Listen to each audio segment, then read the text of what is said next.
Hello my dear students, कैसे हैं आप सभी। This is Ayushi Chaure and welcome to next topper humanities, जहां हम बनाते हैं देश का भविष्य। और मैं आप सभी का स्वागत करती हूं हमारी इस वन शॉट सीरीज में, जहां पर आज हम पढ़ने वाले हैं क्लास 12th हिस्ट्री का chapter number 7 an imperial capital Vijayanagar. Vijayanagar एक ऐसा हिंदू राष्ट्र जिसने उस समय पर अपना परचम लहराया जब पूरे इंडिया में एक मुस्लिम स्टेट यानी कि दिल्ली सल्तनत जो है वो रूल कर रहा था। अब इस हिंदू राष्ट्र विजयनगर ने ना सिर्फ अपने आप को स्टैब्लिश किया बल्कि अपनी ग्लोरी को दूर दूर के देशों तक ही फैलाया हुआ था। तो चलिए बात करते हैं विजयनगर की। सबसे पहले देखेंगे कि हम इस चैप्टर में पढ़ने क्या क्या वाले हैं। तो सबसे पहले हम देखेंगे इसमें इंट्रोडक्शन, उसके बाद प्रेजेंट डे जो है वो विजयनगर, अब उसका नाम बदलकर क्या हो चुका है, हम्पी के नाम से वो अभी प्रेजेंट डे में जाना जा रहा है। तो प्रेजेंट डे जब आर्कियोलॉजिस्ट वहां पर पहुंचे तो उन्होंने हम्पी से विजयनगर एम्पायर के बारे में क्या चीजें पता लगाई हैं उसके बारे में हम डिस्कस करेंगे in the heading of the discovery of Hampi.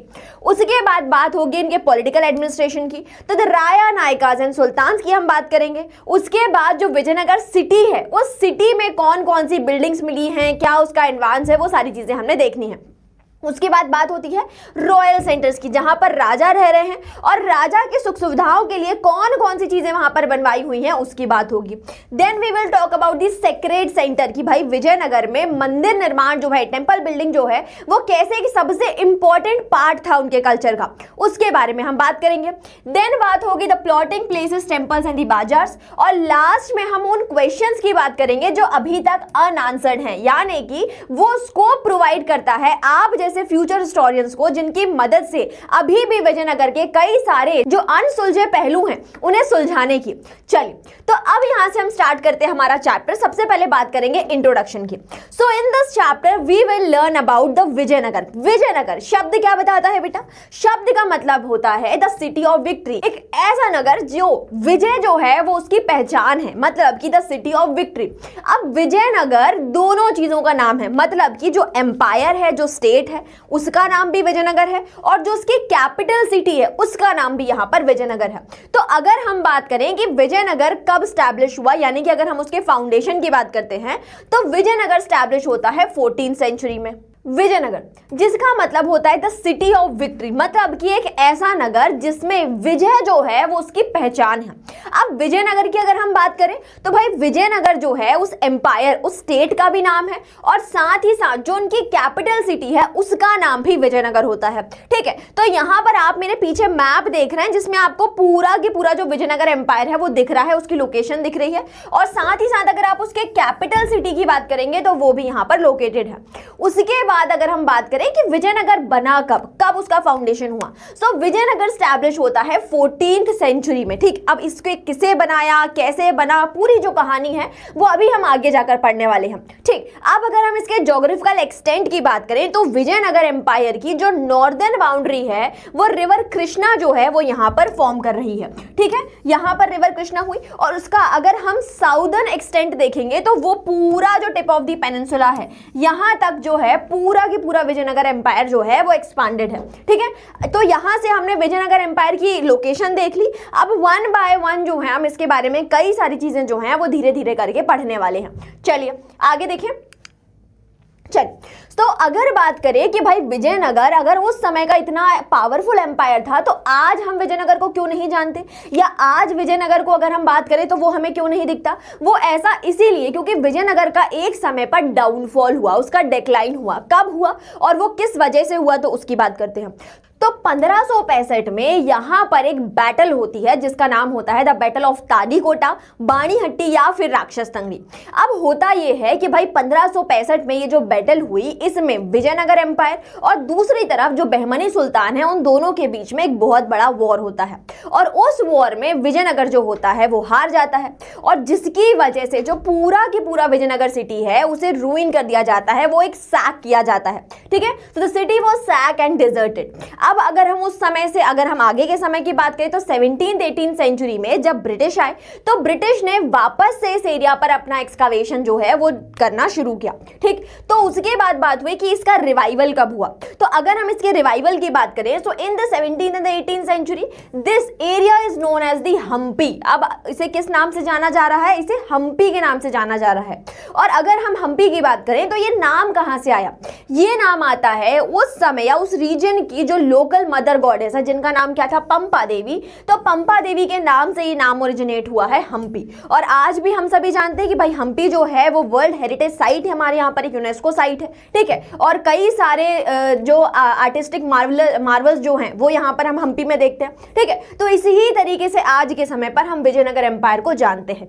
चलिए अब यहां से अगर हम आगे बात करें, ठीक, तो ये जो विजयनगर एम्पायर है हमारा, इसके बारे में हमें पता कैसे चला? कौन कौन से ऐसे सोर्सेज हैं जिनकी मदद से हम विजयनगर एम्पायर तक पहुंच पाए, ठीक। तो कई सारी ऐसी ओरल ट्रेडिशंस है, मतलब कई सारी ऐसी मौखिक कहानियां हैं जो उस समय के लोगों ने सुनी और वो जनरेशन टू जनरेशन आगे आई।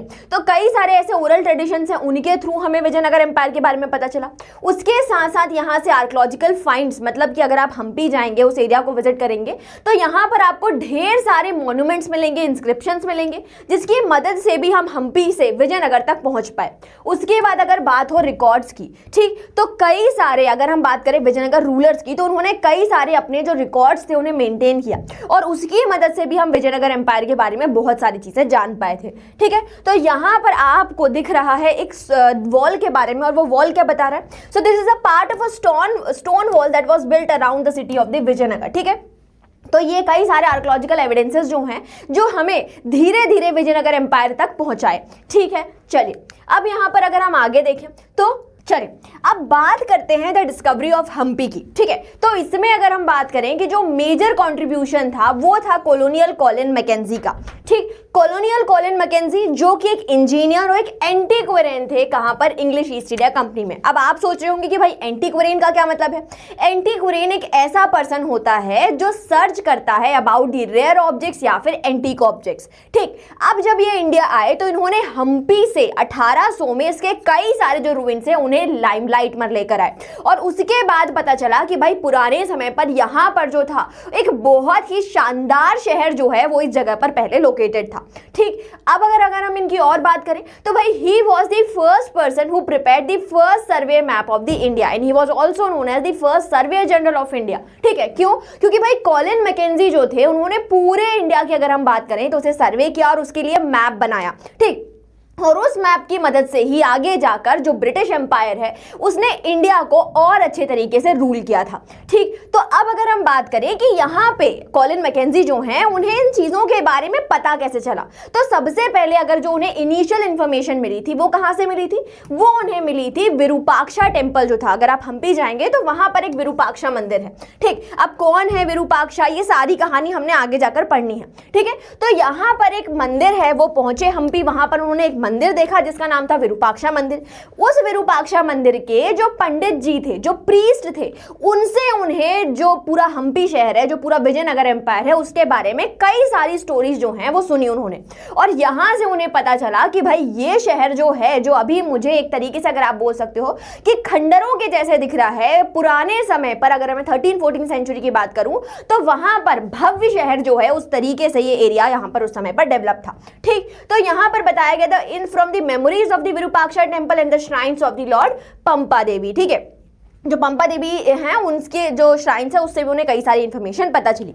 अब आगे जाकर यहाँ से धीरे धीरे और सारी रिसर्च वर्क होना शुरू हुआ, ठीक है। सो 1336 में कई सारे फोटोग्राफर्स जो हैं, एपिग्राफिस्ट जो हैं वो हम्पी पहुंचे और यहाँ से उन्होंने और ज़्यादा अपना जो रिसर्च वर्क है वो हम्पी पर करना शुरू किया, ठीक। उसके बाद और सारे अकाउंट्स, अब जैसे ही काम होना शुरू हुआ तो भाई और कई सारे ऐसे अकाउंट्स जो थे और कई सारे ऐसे रिकॉर्ड्स थे वो मिलना शुरू हुए। तो यहाँ से पता चला कि भाई यहाँ पर हम्पी में कई सारे जो मिडीवल इंडिया में फॉरेन ट्रैवलर्स थे वो इस जगह को उन्होंने विजिट किया। तो उनके अकाउंट से भी हमें विजयनगर के बारे में बहुत सारी चीजें पता चली और उसके साथ साथ यहाँ का जो रीजनल लिटरेचर था, जो कि तेलुगु, कन्नड़ा, तमिल और संस्कृत जैसी लैंग्वेजेस में लिखा हुआ था, उससे भी हमें विजयनगर के बारे में कई सारी इंफॉर्मेशन जो है वो यहाँ पर पता चली थी, ठीक। चलिए अब अगर हम बात करें यहाँ पर कॉलिन मैकेंजी की, तो कॉलिन मैकेंजी का जो जन्म है वो 1754 में हुआ था, ठीक है। And he become the famous as an engineer, surveyor and the cartographer.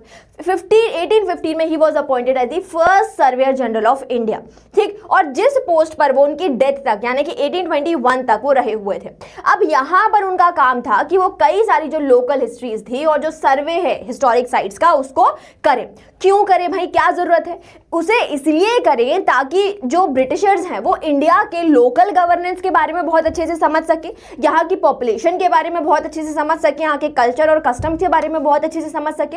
और जब ब्रिटिशर्स को हमारे इंडिया के बारे में कई सारी चीजें पता चलेंगी तो उनके बेसिस पर वो हमें इंडिया को और मतलब उन्हें जो इंडिया है उसे रूल करने के लिए और कई सारे पॉइंट्स जो हैं वो यहाँ पर मिल जाएंगे, ठीक है। तो आप समझ रहे हो ये हमारा भला करने के लिए नहीं आए हैं, ये हमें और स्ट्रेंथन तरीके से रूल करने के लिए हमारी अंदर की जो इंफॉर्मेशन है, हमारे जो पुराना हिस्ट्री है उसे यहाँ पर पता लगा रहे हैं, ठीक है। चलिए अब बात करते हैं राया, नायकास एंड सुल्तान्स के बारे में, ठीक। तो भाई राया कौन थे? राया जो विजयनगर है उनके जो रूलर्स हैं उन्हें राया कहा जाता था।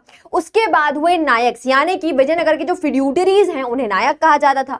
और अगर हम बात करें सुल्तान की तो भाई विजयनगर एम्पायर के जो कंटेम्प्रेरी रूलर्स हैं, जो मुस्लिम रूलर्स हैं, उन्हें कहा जाता था सुल्तान, ठीक है। तो ये सभी जो है इनकी आपस में रिलेशन कैसे होने वाली है, पॉलिटिकल एडमिनिस्ट्रेशन का क्या सिनेरियो है, वो पूरा की पूरा हम जो है वो इस टॉपिक में आगे पढ़ने वाले हैं, ठीक। तो अब बात करते हैं विजयनगर की। यहाँ से हम थोड़ा सा जो विजयनगर एम्पायर है उसकी हिस्ट्री को जानने को समझने की कोशिश करते हैं, ठीक। सो विजयनगर की अगर बात करी जाए सो this was founded by two brothers Harihar and Bukka in the year 1336, ठीक। अब कौन है भाई हरिहर और कौन है बुक्का और कैसे उन्होंने एक ऐसे समय में जहां पर पूरे इंडियन सबकॉन्टिनेंट में मुस्लिम रूल में है ना, जो मुस्लिम रूल समय में प्रेवलेंट है, वहां पर कैसे एक हिंदू राष्ट्र को उन्होंने स्टैब्लिश किया, उस पूरी कहानी को अब हम यहाँ पर हम समझने की कोशिश करते हैं। चलिए तो मैं आपको यहां से थोड़ा पीछे के तरफ लेकर चलती हूं, ठीक है। देखिए तो अगर बात करी जाए हरिहर और उनके भाई बुक्का की, ठीक, ये जो दोनों भाई थे ये उस समय पर रूल कर रही काकतियास डायनेस्टी जो है उसमें दोनों जो है वो फ्यूडरीज थे। So Kakatiyas who were ruling from the Warangal, ठीक है। अच्छा काकतिया जो हैं उनके बारे में आप एक और इंफॉर्मेशन जानते होंगे, कोहिनूर का हीरा, ठीक है। कोहिनूर का हीरा कहां से मिला था? ये काकतियास के ही रूल में मिला हुआ था। अब इन काकतियास के ऊपर ही अटैक किया किसने? दिल्ली के सुल्तान मोहम्मद बिन तुगलक ने, है ना। हम सभी जानते हैं भाई मोहम्मद बिन तुगलक उस समय पर बिल्कुल एक्सट्रीम तरीके से साउथ एक्सपेडिशंस कर रहे थे और इसी ही कारण से उन्होंने अटैक किया किसके ऊपर? यहां पर किसका अटैक हुआ? मोहम्मद बिन तुगलक का, ठीक। अब जब मोहम्मद बिन तुगलक का अटैक हुआ काकतियास के ऊपर तो भाई हरिहर और बुक्का को वारंगल छोड़ना पड़ा और यहां से वो मूव कर गए आगे जाकर कहां पर? काम्पिली या फिर आप अनेगोड़ी भी बोल सकते हैं, ठीक। लेकिन मोहम्मद बिन तुगलक यहां भी कहां रुकने वाले थे तो उन्होंने आगे जाकर काम्पिली के ऊपर भी अटैक किया और यहां से इन दोनों भाई को हरिहर और बुक्का दोनों को जो है वो अपने साथ ले गए कहां पर? दिल्ली में, ठीक। अब ले तो गए और ले जाकर क्या कर दिया भैया? जेल में डाल दिया। अब जब उनको जेल में डाल दिया तो वहां पर क्या किया? लंबे समय तक उनके साथ कई सारे एट्रोसिटीज उनके साथ परफॉर्म करी गई, उनका धर्म परिवर्तन कर दिया गया, है ना। हिंदू से उन्हें इस्लाम धर्म अपना दिया गया। उसके बाद हुआ क्या कि हम सभी मोहम्मद बिन तुगलक के बारे में बहुत अच्छे से जानते हैं कि भाई नारियल जैसे हैं, है ना, ऊपर से कठोर और अंदर से क्या? नरम। तो मोहम्मद बिन तुगलक ने क्या किया? जैसे इब्ने बतूता के साथ किया था, है ना, कि शुरुआत में जेल में डाल दिया बाद में रिलीज कर दिया, तो वैसे ही उन्होंने हरिहर बुक्का के साथ भी किया, है ना। दोनों भाइयों को ये कहा कि मैं तुम्हें रिलीज तो कर रहा हूं लेकिन एक शर्त पर। तो उन्होंने पूछा महाराज क्या शर्त? उन्होंने कहा कि भाई मैं तुम्हें इस शर्त पर रिलीज कर रहा हूं कि तुम साउथ इंडिया में हमारे एम्बेसडर, हमारे एनवॉय बनकर रहोगे और ये जो हमारा दिल्ली सल्तनत का रूल है उसका वहां पर परचम लहराओगे। तो किसी ना किसी तरीके से रिहाई तो चाहिए थी। उन्होंने बोला जी बिल्कुल, जैसी आपकी आज्ञा। वहां से आगे बढ़े। अब जैसे ही ये दिल्ली से आ रहे थे कहां पर? हम्पी के तरफ, ठीक है, या फिर आप विजयनगर भी बोल सकते हैं।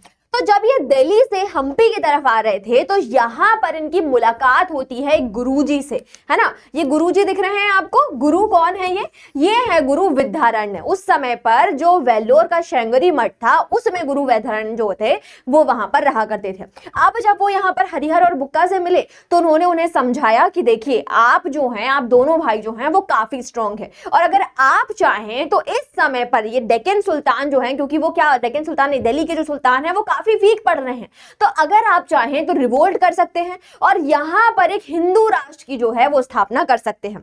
अब उन्हीं के वैल्यूएबल गाइडेंस पर हरिहर और जो बुक्का है, दोनों ने इस रीजन में एक मास रिबेलियन क्रिएट किया और उसके सक्सेसफुल हो जाने के बाद दोनों भाइयों ने मिलकर विजयनगर एम्पायर को 1336 में फाउंड किया। ठीक, तो इसीलिए देखा गया कि भाई विजयनगर एम्पायर जब बना तो यहां पर ना सिर्फ मुस्लिम बल्कि हिंदू और कई सारे रिलीजन को मानने वाले लोग जो हैं वो यहां पर रहे गए। ठीक है, so the feature of the Vijayanagar included the people with different languages and the religious tradition। अब अगर हम बात करें कि भाई विजयनगर जो है ना, वो तो हम अभी बोल रहे हैं, प्रेजेंट हिस्टोरियंस ने ये वर्ड दिया हुआ है।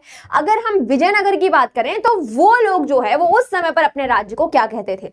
so they used to denote themselves as the Karnataka साम्राज्य। ठीक है, so while historian use the term Vijayanagar empire, the contemporary described it as the Karnataka साम्राज्य। ठीक है, चलिए अब आगे बात करते हैं। तो ऐसी बात हुई कि भाई जैसे जैसे विजयनगर एम्पायर उसके ग्लोरी की तरफ आगे बढ़ा तो कई सारे दुश्मन जो हैं वो उसके आसपास इकट्ठे हो गए। तो यहां पर बताया गया कि भाई विजयनगर एम्पायर जो थे उसके दो मेन राइवल्स थे। पहले कौन थे? पहले थे द सुल्तान ऑफ डेक्कन, मतलब कि कौन? बहमनी सुल्तान, है ना, हसन गंगू बहमन शाह, जिन्होंने डेक्कन का ये जो एरिया है यहां पर आगे जाकर बहमनी सुल्तान के नाम से एक पूरी सल्तनत फाउंड करी। वो सबसे पहले इनके एनवे हुए, उनके एनिमी हुए, और जो उनके दूसरे एनिमी थे वो थे उड़ीसा के गजपति रूलर्स। ठीक है, तो यहां पर आप देख रहे हैं कि ये दो मेन उनके जो एनिमीज हैं, दो मेन उनके कंटेम्परेरीज हैं, जो उनके मेन राइवल्स हुए। अब भाई लड़ाई किस बात की है? क्यों? अपने अपने रीजन में रूल करो, खाओ पियो मजे करो, लेकिन नहीं, लड़ाई तो है एक मेन चीज की। वो क्या है? वो है तुंगभद्रा दोआब का बनाया हुआ एक फर्टाइल रिवर प्लेन। ठीक है, तो यहां पर अगर आप देखोगे तो कृष्णा और जो तुंगभद्रा रिवर है उन्होंने यहां पर एक फर्टाइल प्लेन क्रिएट किया है which is called as the Tungabhadra या रायचूर दोआब। अब यही जो रायचूर दोआब है जिसकी वजह से बहमनी सुल्तान और जो विजयनगर रूलर्स हैं वो बहुत ज्यादा, दोनों के बीच में कई सारी स्क्रिमिशेस जो हैं वो हमने देखी। उसके साथ अगला कॉज जिसकी वजह से सबके बीच में लड़ाई हो रही है वो है ओवरसीज ट्रेड। भाई हर राज्य जो है वो फॉरेन ट्रेडर्स को अपने देश में, अपने राज्य में अट्रैक्ट करना चाहता है ताकि वो अच्छे घोड़े, अच्छे असला बारूद, सारी चीजों को अपने देश में इकट्ठा कर सके और अपने बाकी कंटेम्परेरी रूलर से ज्यादा स्ट्रॉन्ग बन सके। ठीक है, तो ये दो रीजन थे। पहला क्या था? फर्टाइल रिवर प्लेन या रायचूर दोआब, और दूसरा हुआ क्या? ओवरसीज ट्रेड, जिनकी वजह से इन सभी के बीच में लड़ाइयां होती थी।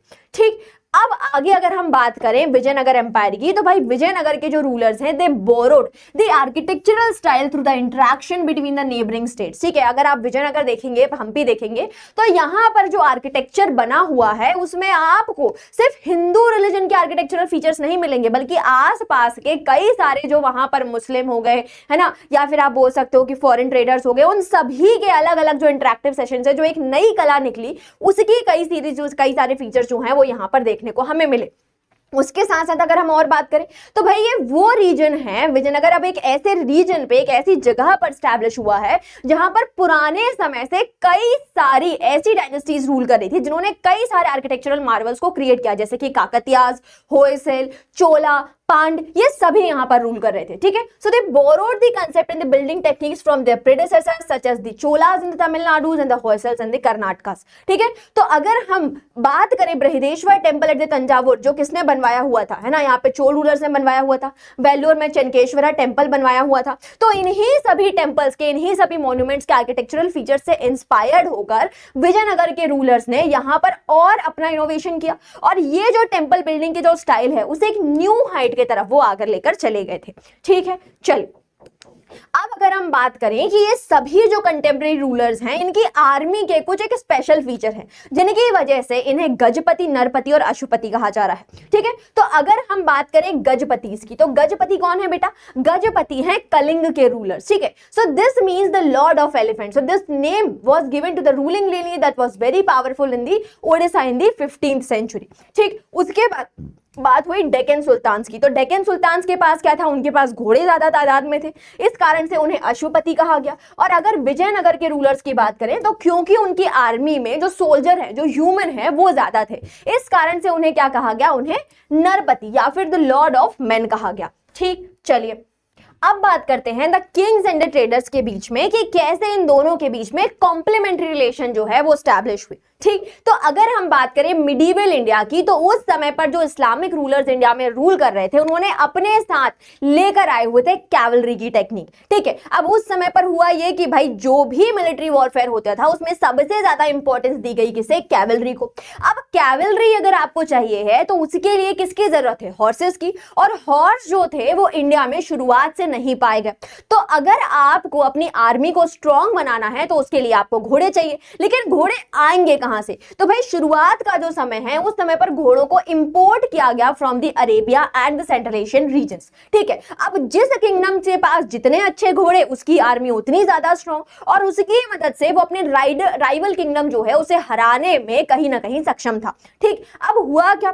हुआ ये कि भाई शुरुआत में अगर आप इस हॉर्स ट्रेड की बात करेंगे तो यहाँ पे जो अरब ट्रेडर्स थे उन्होंने इसे कंट्रोल किया, बट आगे जाकर इंडिया के कई सारे जो लोकल मर्चेंट्स हैं उन्होंने इस चीज में पार्टिसिपेट किया, और वो कहलाए कुदरई चेट्टीज या फिर हॉर्स मर्चेंट्स। और इनकी मदद से इंडिया में जो है अच्छी नस्लों के, अच्छी वैरायटी के कई सारे जो घोड़े थे वो इंडिया में आना शुरू हुए। ठीक, उसके बाद हुआ क्या कि भाई 1498 में हम सभी जानते हैं कि भाई वास्को डी गामा आए, कहां पर? कालीकट में। और उनके बाद जो यूरोपियंस थे उनकी तादाद जो है वो यहां पर इंडिया में लग गई। तो यहां पर अगर हम बात करें पोर्चुगीज की, तो पोर्चुगीज आए इंडिया में 1498 से, और सबसे पहले आए यहां पर ये वेस्ट कोस्ट पर। ठीक, तो वेस्ट कोस्ट पर आने के बाद उन्होंने यहां पर कई सारे जो ट्रेडिंग और मिलिट्री स्टेशन थे वो स्टैब्लिश करे, और यहां पर हमारे जो इंडियन रूलर्स हैं उनके साथ ट्रेड रिलेशन बनाना स्टैब्लिश किया। तो वो अपने साथ कई सारी आर्टिलरी या वेपन, जिसमें अगर हम स्पेशली बात करें तो भाई मस्केट्स, बंदूकें जो थी वो अपने साथ यहां पर लेकर आए, और इनकी ही परचेस करके, इन्हीं की सेल कर वो जो है वो इंडिया के रूलर्स के बीच में काफी ज्यादा पॉपुलर हुए। ठीक, तो अगर हम बात करें कि भाई विजयनगर में भी ये पोर्चुगीज ट्रेडर्स आए और उन्होंने यहां पर भी इन मस्केट्स को सेल कर अपने आप को राजा के बीच में काफी ज्यादा पॉपुलर बनाया। उसके अलावा अगर हम बात करें कि भाई विजयनगर और किन फीचर्स की वजह से स्ट्रांग हुआ, तो यहाँ के अगर आप मार्केट्स को देखेंगे तो यहाँ पर स्पाइस, टेक्सटाइल और जैसे कई सारे प्रीशियस स्टोन्स जो हैं उनकी सेल होती थी। उसके साथ साथ यहाँ के जो राया हैं, मतलब यहाँ के जो रूलर्स हैं, वो ट्रेड जो है उसको अपना एक स्टेटस सिंबल मानते थे कि भाई ट्रेड जो है उसे जितना प्रॉस्पर कर सकते हैं उतना करिए। और ट्रेड क्यों इंपॉर्टेंट है भाई? क्योंकि अगर स्टेट में जितना ट्रेड होगा उतना ही ज्यादा उसे रेवेन्यू मिलेगा, और कहीं ना कहीं स्टेट जो है वो और ज्यादा यहाँ पर स्ट्रांग होना शुरू हो जाएगा। ठीक, चलिए अब अगर हम आगे बात करें the apogee and the decline of the empire. ठीक है, तो विजयनगर की अगर बात करी जाए तो यहाँ पर 4 मेजर डायनेस्टीज जो हैं उन्होंने 1 बाय 1 रूल किया। ठीक, तो सबसे पहले हमने जिनकी बात करी थी हरिहर एंड बुक्का। ठीक, ये दोनों भाई जो थे वो थे संगमा डायनेस्टी से। उसके बाद है ना इनके कई सारे सक्सेसेस आए, बट आगे जाकर इनके जो मिलिट्री कमांडर हैं उन्होंने संगमा डायनेस्टी को खत्म कर सुल्व डायनेस्टी जो थी वो यहाँ पर शुरू करी। उसके बाद हुआ क्या? उसके बाद आए भाई तुल्व राय। तो तुल्व राय ने यहाँ पर तुल्व डायनेस्टी को स्टैब्लिश किया, और जिसके सबसे प्रोमिनेंट रूलर हुए कृष्णदेव राय। ठीक है, तो यहाँ पर आप देख रहे हैं ना कि हर एक जो राजा है विजयनगर का वो अपने नाम के साथ आगे जो है वो राया लगा रहा है, और राया का मतलब क्या हुआ? The king, the ruler. ठीक, उसके बाद जैसे ही कृष्णदेव राय की डेथ होती है तो उसके बाद उनके जो सन इन लॉ है रामा राया, उन्होंने अरावली डायनेस्टी स्टैब्लिश करी, और 1542 तक जाकर आगे जाकर जो विजयनगर एम्पायर है वो धीरे धीरे उसके डिक्लाइन की तरफ पहुंच चुका था। ठीक है, तो अभी हम पढ़ने वाले हैं इन सभी डायनेस्टीज और उनके मेजर कंट्रीब्यूशन के बारे में। चलिए अब बात करते हैं कृष्णदेव राय के रूल की। ठीक है, तो अगर हम कृष्णदेव राय के रूल की बात करें, so this was characterized by the expansion and consolidation. है ना, उन्होंने कई सारा जो एरिया था वो ना सिर्फ विजयनगर एम्पायर में मिलाया बल्कि उसे कंसोलिडेट करने के लिए एक बेस्ट एडमिनिस्ट्रेटिव पॉलिसी को भी डिराइव किया हुआ था। ठीक है, so he brought under the control the Raichur Doab. ठीक है, कब? In the year 1512। Raichur Doab जिस आ चुके हैं कि भाई कृष्णा और जो तुंगभद्रा रिवर है उन दोनों के बीच का जो रीजन है, यहां पर आपको दिख रहा है रायचूर दोआब। ठीक है, यहां पर जो था इस रीजन को, जिसके लिए बहुत लंबे समय से सुल्व के समय से यहां पर वॉर चल रही थी, उस एरिया को उन्होंने कैप्चर किया और यहां पर अपना कंट्रोल जो था वो स्टैब्लिश करा। आगे जाकर उन्होंने उनके 2 कंटेम्प्रेरी रूलर्स जो थे उनको भी डिफीट किया, जैसे कि in 1514 he defeated the Rudra Pratap of the Gajapati dynasties, and in 1520 he defeated the sultans of the Bijapur. ठीक है, उसके बाद अगर हम बात करें कि भाई इनका रूल जो है वो एक ऐसे समय पर था जहां पर जो उनकी मिलिट्री है वो हमेशा आप एक तरीके से बोल सकते हो कि भाई in the state of the preparedness है ना सिर्फ इसलिए ताकि एक्सपांशन हो सके, बल्कि उसके साथ इसलिए भी कि आगे जाकर कोई रिबेलियस सिचुएशन जो है वो इमर्ज ना हो सके और जो स्टेट है उसमें पीस और प्रोस्पेरिटी जो है वो बनी रहे। उसके साथ अगर हम विजयनगर एम्पायर में बात करें कृष्णदेव राय की, तो भाई इन्होंने ना सिर्फ अगर आप बात करें तो ना सिर्फ पॉलिटिकल या मिलिट्री एक्सपेडिशंस करे, बल्कि उसके साथ साथ ये एक ऐसे इंसान थे जिन्होंने आर्किटेक्चरल वर्क भी किया और खुद भी आगे जाकर कई सारे लिटरेरी वर्क्स जो थे क्रिएट करे। ठीक है, तो अगर हम बात करें कृष्णदेव राय की, so he built some fine temples and adorn them with the gopuram. Gopuram क्या होता है बेटा, अभी हम आगे जाकर समझेंगे कि साउथ इंडिया में आप जो टेंपल्स देखते हैं उन टेंपल्स के सामने कई सारे बड़े बड़े गेट होते हैं और उन गेट्स को कहा गया क्या, गोपुरम। तो कृष्णदेव राय ने कई सारे जो पुरानी श्राइन्स थी उनके सामने बड़े बड़े गोपुरम्स जो थे वो बनवाए हुए थे। आगे जाकर इन्होंने एक सब अर्बन टाउनशिप भी बनाई जो कि उनकी माता जी जिनका नाम नागला देवी था, है ना। कुछ हिस्टोरियंस बोलते हैं कि भाई ये उनकी वाइफ थी, है ना, तो एक डिस्प्यूट है, लेकिन एनसीईआरटी में क्योंकि मदर लिखा हुआ है तो हम मानेंगे कि भाई नागला देवी जो उनकी मदर है उनके नाम पर उन्होंने नागलापुरम करके जो एक स्टेट है, एक टाउन जो है वो यहां पर उन्होंने बनवाया हुआ था। ठीक है, चलिए अब यहां पर बात हो रही है कृष्णदेव राय की। ठीक है, सो कृष्णदेव राय जिनका बर्थ होता है 1509 में और रूल करते हैं 1529 तक। उन्हें एक काफी प्रोमिनेंट रूलर जो है वो विजयनगर का माना गया। So he is also famous for his Telugu works. ठीक है, उन्होंने क्या किया, उन्होंने तेलुगु लैंग्वेज में एक स्टेट क्राफ्ट के ऊपर एक बहुत बढ़िया किताब लिखी जिसका नाम था अमुक्त मालधा। ठीक, अब इस अमुक्त मालधा किताब में वो ये बताते हैं कि एक जो राजा होता है उसका ट्रेडर के साथ किस तरीके से रिलेशन होना चाहिए।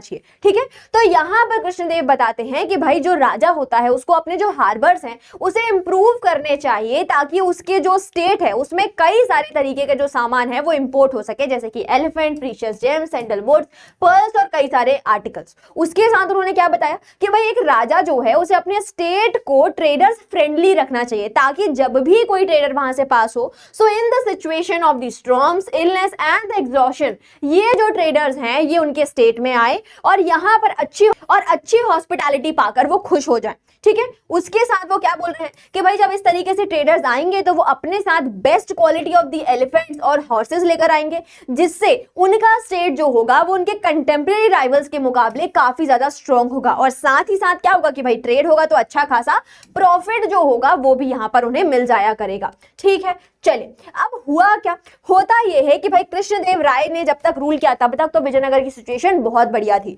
बट जैसे ही कृष्णदेव राय की डेथ होती है तो यहां पर स्टेट में टर्मोइल क्रिएट हो जाता है। उनके जितने भी सक्सेसर्स हैं वो आपस में अगला कृष्णदेव राय के सक्सेसर बनने के लिए, गद्दी पाने के लिए यहां पर लड़ाई करने लगते हैं।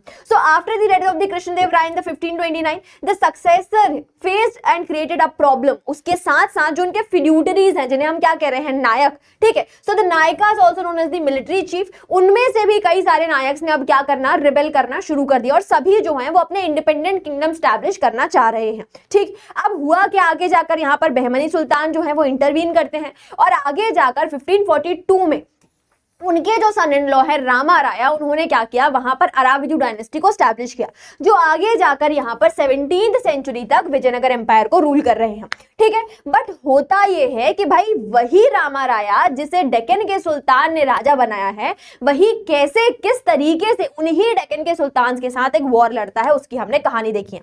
सो let's talk about the battle of Talikota. ठीक है, तालीकोटा यहां पर आप देख सकते हैं एक छोटा सा रीजन, मैंने आपको इस मैप में आप देख सकते हैं। ठीक है, ये रहा तालीकोटा। ठीक है, तो तालीकोटा ये वही जगह है जहां पर अगर आप बात करें तो ये एक डिस्ट्रिक्ट है, उसमें कई सारे दो छोटे विलेज है, राक्षस तांगड़ी। ठीक है, उसके साथ आगे जाके इस जगह का नाम हुआ बानीहट्टी। तो अगर आप बैटल ऑफ तालीकोटा की बात करेंगे तो इसे कई सारे नाम, मतलब कि battle of Talikota, battle of Banihatti और बैटल ऑफ राक्षसगढ़ी के नाम से भी जाना जाता है। So this battle was occurred on the January 3rd 23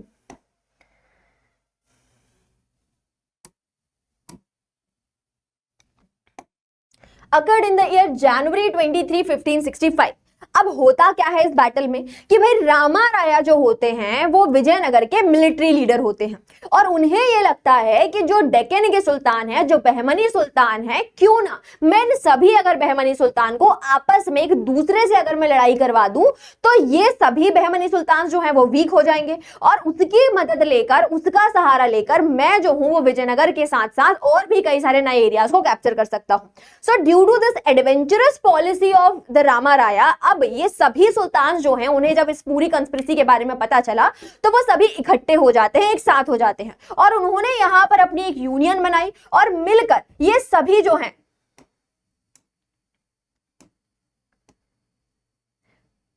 Vijayanagar के ऊपर अटैक करते हैं। ठीक है, अब होता यह है कि भाई इस बैटल में जब ये सभी सुल्तान मिलकर अटैक करेंगे तो रामा राया और जो विजयनगर की आर्मी जो होती है वो डिफीट हो जाती है और विजय जो बहमनी सुल्तान है वो क्या हो जाते हैं, इस बैटल में जीत जाते हैं। ठीक, अब उसका रिजल्ट क्या हुआ उसकी बात करते हैं। तो द बैटल ऑफ द राक्षस तंगड़ी एंड तालीकोटा, उसके रिजल्ट्स की अगर हम बात करें तो आर्मी जो थी विजयनगर की वो डिफीट हो गई, है ना, जो उनकी कंबाइंड आर्मी थी उसकी वजह से, और ये जो विक्टोरियस आर्मी थी इसने पूरे विजयनगर की जो सिटी थी उसे सैक कर दिया, उसे लूट लिया और वहां पर इंसान क्या आप बोल सकते हो कि कीड़े मकोड़े भी नहीं बचने दी। ठीक है, उसके बाद हुआ क्या, the city was abandoned within a few years. जब ट्रेड नहीं रहा, जब आप एक तरीके से बोल सकते हो कि भाई शहर का अगर आप बोल लीजिए कि भाई शहर की जो मेन इकोनॉमी थी वो किसके ऊपर टिकी हुई थी, व्यापार के ऊपर। अब क्या कोई व्यापारी एक ऐसी जगह पर रहेगा जहां पर पीस नहीं है, प्रॉस्पेरिटी नहीं है?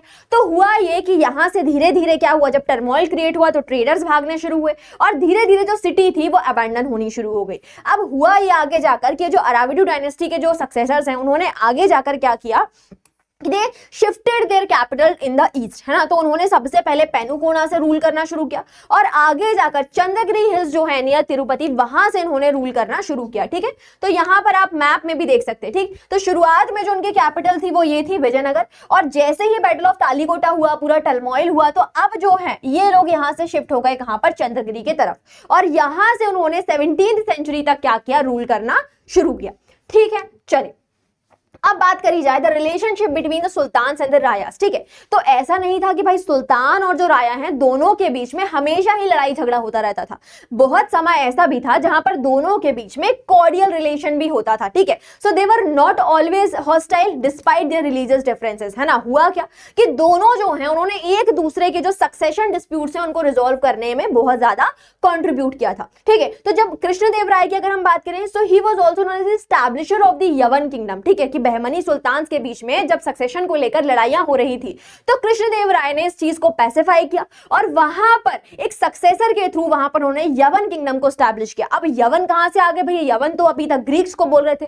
तो अगर हम मिडीवल इंडिया की बात करें तो इस समय पर अगर हम बात करेंगे तो उन सभी लोगों को जो नॉर्थ वेस्ट के रीजन से आ रहे हैं उन्हें अब क्या बोला जा रहा है, यवन बोला जा रहा है। ठीक है, so he took the title of the establisher of the Yavana kingdom.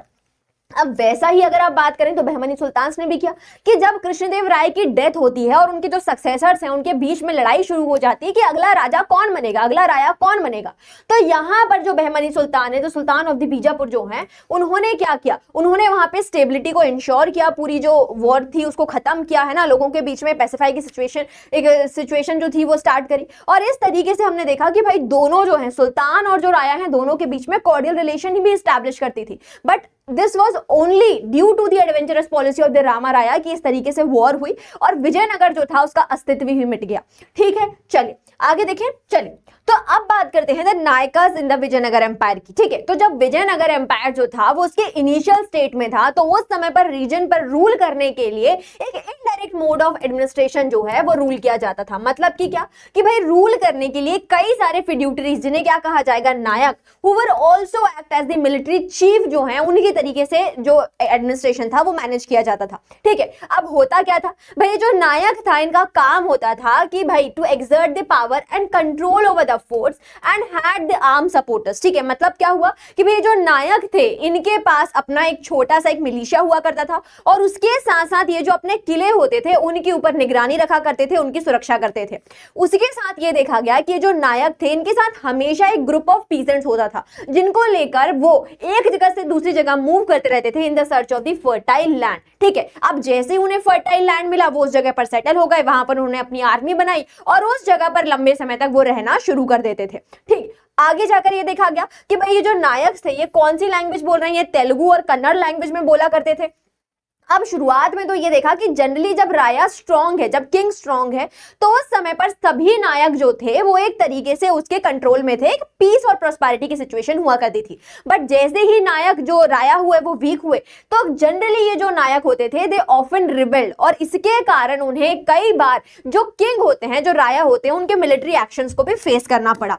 ठीक, अब ये तो बात हो गई कब की, ये बात हुई कृष्णदेव राय के पहले के समय की। बट जब कृष्णदेव राय जैसे स्ट्रॉन्ग रूलर्स आए, तो अब जो विजयनगर एम्पायर है वहां पर अमर नायका सिस्टम का जो एस्टैब्लिशमेंट है वो देखा गया। ठीक है, तो अगर हम बात करें अमर नायका सिस्टम की, ठीक है, so it derives its feature from the iqta system of the Delhi Sultanate. अब क्या है अमर नायका सिस्टम और the iqta system of the Delhi Sultanate, उसको समझने की कोशिश करते हैं। देखिए उस समय पर क्या होता था कि instead of paying the military commanders in the form of cash, ठीक है, कि आप अपने जो मिलिट्री कमांडर्स हैं उन्हें कैश के फॉर्म में पेमेंट देंगे, उसकी जगह पर आप क्या करेंगे, उन्हें एक पार्ट ऑफ लैंड जो है वो असाइन कर देंगे। अब जो मिलिट्री कमांडर्स होंगे वो उस ही पार्ट ऑफ लैंड से क्या करेंगे, उसको एडमिनिस्टर करेंगे, वहां से टैक्स कलेक्ट करेंगे और उसके बेसिस पर अपनी जो रोजी रोटी है वो चलाते थे। ठीक है, तो अमर का मतलब क्या हुआ, अमर का मतलब होता है, अगर हम संस्कृत की बात करें तो संस्कृत में ये ओरिजिनेट होता है एक वर्ड समर से। ठीक है, लेकिन अगर हम इस्लामिक ट्रेडिशन की बात करते हैं तो भाई पर्शियन में जो आमिर वर्ड है उससे कहीं ना कहीं डिनोशन दिख रहा है किसका, आमिर वर्ड का, कि जिस तरीके से आमिर का मतलब क्या हुआ कि एक नोबल, वैसे ही उस समय पर आमरा जो वर्ड है, अमर जो वर्ड है वो किसके लिए यूज किया जाता है, मिलिट्री नोबल्स के लिए यूज किया जाता है। ठीक है, so Amara Nayaks is known as the military commanders. कौन होते थे बेटा, ये एक मिलिट्री कमांडर्स होते थे जिन्हें जो राया है उनके थ्रू डायरेक्ट एडमिनिस्ट्रेशन में, अब जो एडमिनिस्ट्रेशन है वो कैसा हो गया, डायरेक्ट हो गया, है ना। जो राया है उन्होंने पूरी टेरिटरी के ऊपर कैप्चर कर लिया और रूल करने के लिए कई सारे डायरेक्ट प्रोविंसेस बनाए और उनको उनका कंट्रोल किसे दिया गया, इन अमर नायक्स को। ठीक है, so these Amara Nayaks were given territory to govern by the Rayas. अब इनका काम होता था क्या कि they were given the duty to collect the taxes and other dues from the peasant traders and the craftsmen of that area। ठीक, अब हुआ ये कि भाई जब एडमिनिस्ट्रेटिव पावर भी मिल रहा है और रेवेन्यू कलेक्शन भी पावर का मिल रहा है, तो इन दोनों के लिए जो काम है वो किस तरीके से किया जाएगा। तो यहां पर हम बात करेंगे कि ये जो पैसा मिल रहा है, ये जो मोटी रकम मिल रही है, इसका डिस्ट्रीब्यूशन कैसे होगा। ठीक है, तो प्रेजेंट डे पे भी आप देखते हैं कि भाई हमारी सरकार जो है वो स्टेट को भी पावर देती है, खुद भी टैक्स कलेक्ट करती है और स्टेट को भी पावर देती है कि वो टैक्स कलेक्ट कर सके। तो वैसा ही जो टैक्स डिस्ट्रीब्यूशन सिस्टम है वैसा ही यहां पर भी आप देख सकते हैं। ठीक है, तो अगर आप रेवेन्यू डिस्ट्रीब्यूशन की बात करें तो इन एरिया से जो टैक्स कलेक्ट होता है उसका एक पार्ट जो है वो अमर नायक अपने पर्सनल यूज के लिए रखेंगे, क्योंकि सैलरी तो मिल नहीं रही है, जो है पैसा यही है। ठीक है, तो एक पार्ट जो है वो अपने पर्सनल यूज के लिए रखते थे, दूसरा जो है उसे यूज करते थे for the maintenance of the stipulated contingent of the horse and the elephant, है ना, कि भाई आर्मी भी तो मेंटेन करनी है, तो आर्मी को मेंटेन करने के लिए जो पैसा लगना है उसमें भी इस पैसे का यूज किया जाएगा। और उसके साथ साथ एक मोटी रकम जो है वो यहां पर यूज करी जाती थी, जो अभी हम आगे देखेंगे कि भाई साल में एक बार जो है वो एनुअल ट्रिब्यूट जो है वो किंग को पहुंचाना होता था, तो उसके लिए भी जो एक मोटी रकम जो है वो यहां पर रखी जाती थी। अब बेनिफिट क्या हुआ इस चीज का कि कंटिजेंट तो है, क्योंकि अब जो अमर नायक्स हैं उनके पास है, तो contingents were the effective fighting force to capture the entire subcontinent of the southern peninsula, कि इन कंटिजेंट्स की हेल्प से, इन मिलिट्री कंटिजेंट्स की हेल्प से, अमर नायक्स की हेल्प से जो राया हुए उन्होंने कई सारे एरियाज को अपना कंट्रोल में उन्होंने ले लिया था। उसके साथ साथ some of the revenues was also used for the maintenance of the temple and the irrigation. ये नायक्स, जब अमर नायक्स, जब इनके पास अपना खुद का पैसा आया तो अपने पैसों से इन्होंने खुद ने भी कई सारे टेंपल्स और जो इरिगेशन वर्क है, पब्लिक वर्क जो है वो इन्होंने यहां पर करने शुरू कर दिए थे। ठीक है, चलिए अब और क्या बात हुई कि भाई जो ट्रिब्यूट था, इस ट्रिब्यूट को साल में एक बार, मतलब एनुअली जो है, जो अमर नायक्स होते थे वो पर्सनली जाकर राया को यहाँ पर देकर आते थे और जो एक्सप्रेस करता था उनकी लॉयल्टी के लिए, है ना, कि भाई राजा से मिलने जा रहे हैं, अपना ट्रिब्यूट, अपनी पेशकश लेके जा रहे हैं, तो जो राया होंगे वो खुश होंगे कि वाह वाह वाह, आइए बैठिए, आपने बहुत अच्छा, बहुत ढेर सारा ट्रिब्यूट जो है वो हमारे पास लेकर आए हुए हैं। ठीक है, उसके बाद क्या बताया गया कि भाई किंग जो है, ऐसा नहीं कि अमर नायक्स उसने बना दिया और भूल गया, अगर ऐसा होता तो ये अमरनायक कभी भी रिबेल कर जाते, है ना, कभी भी यहाँ पर एक तरीके से आप बोल सकते हो कि डिसइंटीग्रेशन की सिचुएशन आ जाती। तो किंग इन अमरनायक के ऊपर कंट्रोल स्टैब्लिश करने के लिए इनमें से कभी भी किसी को भी कहीं भी ट्रांसफर कर सकता था, ठीक है। सो king asserted their controls by transferring them from the one place to the another, and by the 17th century the Nayaks, आगे जाकर क्या हुआ कि भाई जैसे जैसे जो विजयनगर एम्पायर है वो उसके सेंटर पार्ट से धीरे धीरे वीक होना शुरू हुआ, तो ये जो उसके नीचे के पार्ट्स है, मतलब ये जो नायक्स के स्टेट्स हैं, ये अब धीरे धीरे क्या हो गए, इंडिपेंडेंट होने शुरू हो गए, ठीक है। तो 17th सेंचुरी में क्या हुआ, कई सारे इंडिपेंडेंट किंगडम्स दिखे, और यही जो है ये आगे जाकर विजयनगर एम्पायर के वीकनिंग और डिक्लाइन का एक कॉज बनते हैं, ठीक है। तो ये हमने पढ़ा किसके बारे में, विजयनगर एम्पायर के पूरे पॉलिटिकल सिस्टम के बारे में। अब हम यहां से पढ़ना शुरू करेंगे कि ये जो हमारा विजयनगर है उसके बारे में हमें पता कैसे चला, मतलब कि जो पूरी हिस्ट्री है हम्पी शहर की वो हम यहां से धीरे धीरे पता लगाने की कोशिश करेंगे, ठीक है। So Vijayanagara the capital and its advantage, ठीक है। So Vijayanagara has a distinctive physical layout and building style, है ना। अगर आप विजयनगर की बात करेंगे तो सिटी को बनाने के लिए एक डिस्टिंक्टिव प्लान यूज किया गया है, और उसमें अगर आप आर्किटेक्चरल फीचर्स की बात करेंगे तो वहां पर भी एक डिफरेंट, एक डिस्टिंक्टिव स्टाइल को यूज किया गया था, ठीक। तो अगर हम बात करते हैं फाइंडिंग अबाउट सिटी कि भाई विजयनगर सिटी के बारे में हमें कौन कौन से ऐसे सोर्सेस हैं जिनसे हमें पता चला, ठीक। तो यहां पर बताया गया है कि we got the large number of inscription from the kings of the Vijayanagar as well as जो यहाँ के नायक्स हैं उन्होंने टेंपल को बनवाने के लिए, ठीक है, उसके साथ जगह जगह कई सारे डोनेशन दिए हुए हैं, उनकी मदद से भी जो इंस्क्रिप्शन बने हुए थे उनसे हमने बहुत सारी चीजें जो है वो विजयनगर के बारे में पता लगाई। अब इसके अलावा एक और सोर्स था जिसकी मदद से हमने विजयनगर के बारे में बहुत सारी इंफॉर्मेशन फैच करी, वो क्या हुआ, वो थे the accounts of the foreign travellers, ठीक है। कि अगर हम विजयनगर की बात करें तो यहाँ पर पूरी दुनिया से अलग अलग ट्रैवलर जो हैं वो इस भव्य सिटी को देखने के लिए आए हुए थे, ठीक है। तो अगर बात करी जाए 15th सेंचुरी के कई सारे जो ट्रैवलर्स हैं उनकी, तो यहाँ पर सबसे पहले बात हो रही है इटालियन ट्रेडर की जिनका नाम है निकोलो कोंटी, ठीक है। उसके बाद आए कौन, उसके बाद आते हैं अब्दुल रज्जाक समरकंदी पर्शिया से, ठीक है। सो ये दो ट्रैवलर्स हैं, है ना। उसके साथ और किसकी बात हो रही है, एफएसएन नेकेटिन। एफएसएन नेकेटिन कहां से आए हुए हैं, रशिया से आए हुए हैं। तो ये तीन ट्रैवलर जो हैं जो 15th सेंचुरी के समय पर है। उसके बाद अगर हम उन ट्रैवलर्स की बात करें जो कृष्णदेवराय के समय पर 16th सेंचुरी में विजयनगर को देखने आए, वो कौन हुए, तो सबसे पहले हुआ डुआर्टो बारबोसा, ठीक है।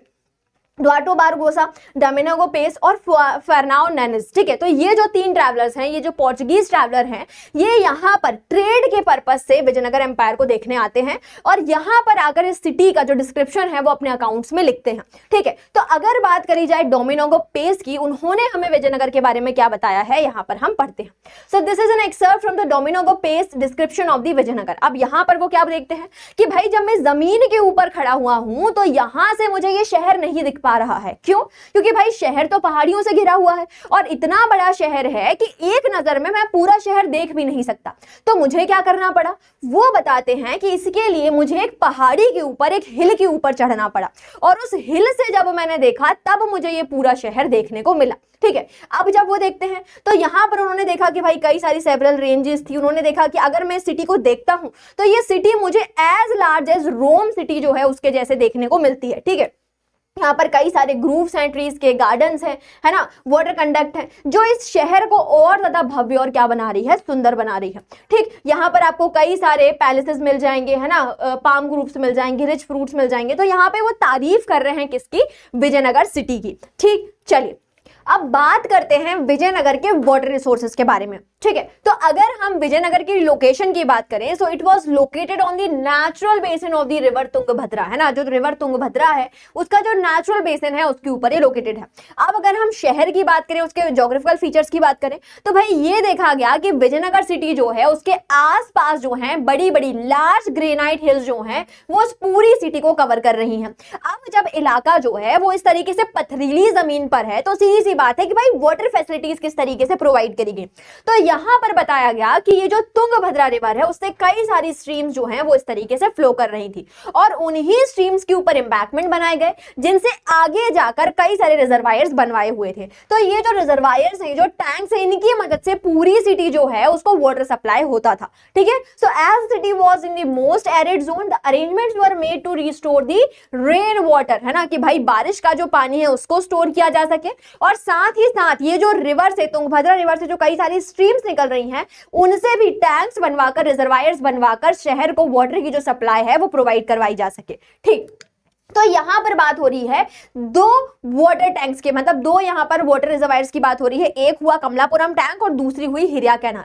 तो अगर हम बात करें कमलापुरम टैंक की, so this was build in the early years of the 15th century. ठीक है, इस तरीके से आप देख सकते हैं, ये क्या है, Kamalapuram tank, and it was used to irrigate the fields and supply the royal centres. ठीक है, कि अगर आप इस तरीके से मैप देखोगे, है ना, ये इस तरीके से आप देख सकते हो कि भाई जो पूरा शहर है उसको 3 मेजर पार्ट्स में डिवाइड किया गया था, है ना। एक पार्ट जो था जिसे सेक्रेड सेंटर देख रहे हैं, जहां पर हम कई सारे मंदिरों का निर्माण देखेंगे, है ना, कि जब आर्कियोलॉजिस्ट, प्रेजेंट मॉडर्न आर्कियोलॉजिस्ट हैं, यहां पर विजयनगर हम्पी सिटी का मैप बनाया तो उन्होंने पूरी सिटी को 3 पार्ट्स में डिवाइड किया। एक कहलाया सेक्रेड सेंटर, दूसरा कहलाया रॉयल सेंटर जहां पर रॉयल बिल्डिंग्स मिली, और तीसरा कहलाया अर्बन कोर या अर्बन कॉम्प्लेक्स, जहां पर जो आम लोग हैं उनके घर जो है, उनके जिंदगी के जो सामान है वो यहां पर हमें देखने को मिले हुए थे। ठीक है, तो यहां पर बताया था कि भाई जो कमलापुरम टैंक है वो यहां पर कई सारी फील्ड्स को इरिगेट करता था, और उसके साथ साथ जो रॉयल सेंटर है उसको भी पानी की सप्लाई कर रहा था। ठीक है, तो कमला टैंक, अगर आप इसको पर्पस जाने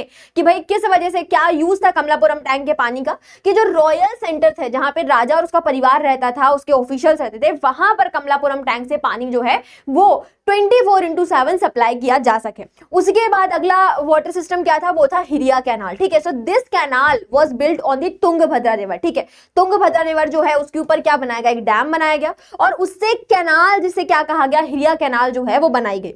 अब this canal was used to irrigate the cultivated fields which separate the sacred centre and the urban core. देखो यहां पर मैप में दिख रहा है कि ये आपको दिख रहा है अर्बन कोर और ये दिख रहा है आपको रॉयल सेंटर। तो इनके बीच में ये जो फील्ड दिख रही हैं आपको इस तरीके से, ये कौन सी है, ये इरिगेटेड फील्ड्स हैं। एक तरीके से आप बोल सकते हो कि एक फर्टाइल लैंड है जहां पर खेती हो रही है। ठीक है, तो वो पार्ट जो सेक्रेड सेंटर और अर्बन कोर के बीच में है, जो इरिगेटेड फील्ड्स हैं, उनको यहां पर बताया गया कि भाई इसमें जो पानी का सप्लाई है वो कौन करता था, वो ये हिरिया कैनाल करता था। And this Hiriya canal was built by the Sangama dynasty. ठीक है, ये जो संगम डायनेस्टी के जो किंग्स थे, राजा थे, उन्होंने इस हिरिया कैनाल को बनवाया हुआ था। ठीक है, चलिए अब यहां पर टैंक की बात हो रही है कि भाई टैंक क्यों बनवाए गए और कैसे बनवाए गए। ठीक है, तो यहां पर एक एक्सर्प्ट है जिसमें बताया गया है कि भाई कृष्णदेवराय ने एक टैंक बनवाया हुआ था, और उसका जो पूरा डिस्क्रिप्शन है वो यहां पर डोमिनो पेज जो है वो लिख रहे हैं। तो यहां पर बताया गया कि ये जो कृष्णदेवराय है उन्होंने एक टैंक बनवाया। ठीक है, अब ये जो टैंक बना इसको इस तरीके से बनवाया कि 2 हिल्स जो हैं, जैसे आप मान लीजिए कि ये 2 पहाड़ियां हैं और इन दोनों पहाड़ियों के बीच में इस तरीके से टैंक बनवाया गया, ताकि इन पहाड़ियों से जो भी पानी उतरे, है ना, इन पहाड़ियों से जो भी पानी उतरे वो उतर के सीधा इस टैंक में आ जाए, है ना, क्योंकि भाई बारिश होगी, बारिश के बाद पूरा पानी एक जगह पर इकट्ठा होना चाहिए, तो वो इस टैंक में इकट्ठा करवाया गया। उसके अलावा एक तीसरा सोर्स जिससे इस टैंक में पानी आना चाहिए, तो वो क्या था कि एक पाइपलाइन सेटअप करी गई, एक एक्वाडक्ट सेटअप करी गई इस तरीके से, और वो वहां से एक लार्ज लेक से पानी लाकर इस टैंक में डाल रही थी। मतलब आप समझ रहे हैं कि भाई वो पानी जो राजा की तरफ जाना है, जो ऐसे रईसों के इलाके में जाना है, वहां पर हर तरीके से व्यवस्था करी गई कि कभी भी पानी की कमी ना हो। ठीक है, तो 3 अलग अलग सोर्स जो हैं वो यहां पर पानी के बनाए गए थे। उसके साथ और क्या बता रहे हैं कि भाई ये जो टैंक है इसमें 3 लार्ज पिलर जो हैं, जो उसको और ज्यादा ब्यूटिफाई कर रहे हैं, हैंडसमली कार्व्ड है। ठीक है, उसके साथ इसे पाइप से कनेक्ट किया गया ताकि जो अलग अलग गार्डन्स हैं, फील्ड्स हैं, उन सभी को क्या किया जा सके, इरिगेट किया जा सके। ठीक है, तो ये पूरी कहानी जो है वो हमने कमलापुरम टैंक के बारे में पढ़ी हुई थी। चलिए अब यहां से विजयनगर के फोर्टिफिकेशन को समझते हैं कि भाई विजयनगर सिटी जो है, अब जब आप इतना सुंदर शहर बना रहे हैं तो उसकी रक्षा, उसकी सुरक्षा के लिए भी आपके पास बिल्कुल पुख्ता इंतजाम होने चाहिए। ठीक है, तो यहां पर बात हो रही है उसी ही फोर्टिफिकेशन एंड रोड्स के बारे में। ठीक, तो यहां पर बताया गया कि अब्दुल रज्जाक समरकंदी जो हैं, जो पर्शिया से आए हुए एक एम्बेसडर थे, उन्होंने यहां पर हमें विजयनगर सिटी के बारे में क्या बताया हुआ था, वो पूरी बात हमने यहां पर देखनी है। ठीक है, ये हमें बताते हैं कि भाई अगर आप विजयनगर सिटी को देखेंगे तो उसे प्रोटेक्ट करने के लिए 1 नहीं, 2 नहीं, 3 नहीं, बल्कि 7 अलग अलग फोर्टिफिकेशन वॉल्स जो हैं वो बनवाई गई थी। ठीक है, so he mentioned about the 7 line of forts. ठीक है, अब जिसमें अगर आप बात करेंगे कि सबसे बाहर की जो दीवार है, जो आउटर वॉल है, that link to the hill surrounding the city. ठीक है, आप इस तरीके से देखिए कि भाई ये शहर है, मान लीजिए, है ना, अभी तो कुछ नहीं है, खाली है, शहर बनाना पड़ेगा। ठीक, तो इस तरीके से आप देख सकते हैं कि शहर के चारों तरफ इस तरीके से कई सारी पहाड़ियां जो हैं वो बनी हुई हैं। अब जो सबसे बाहर की जो वॉल होगी वो इस तरीके से बनाई जाएगी कि इन सभी पहाड़ियों को आपस में कनेक्ट करेगी।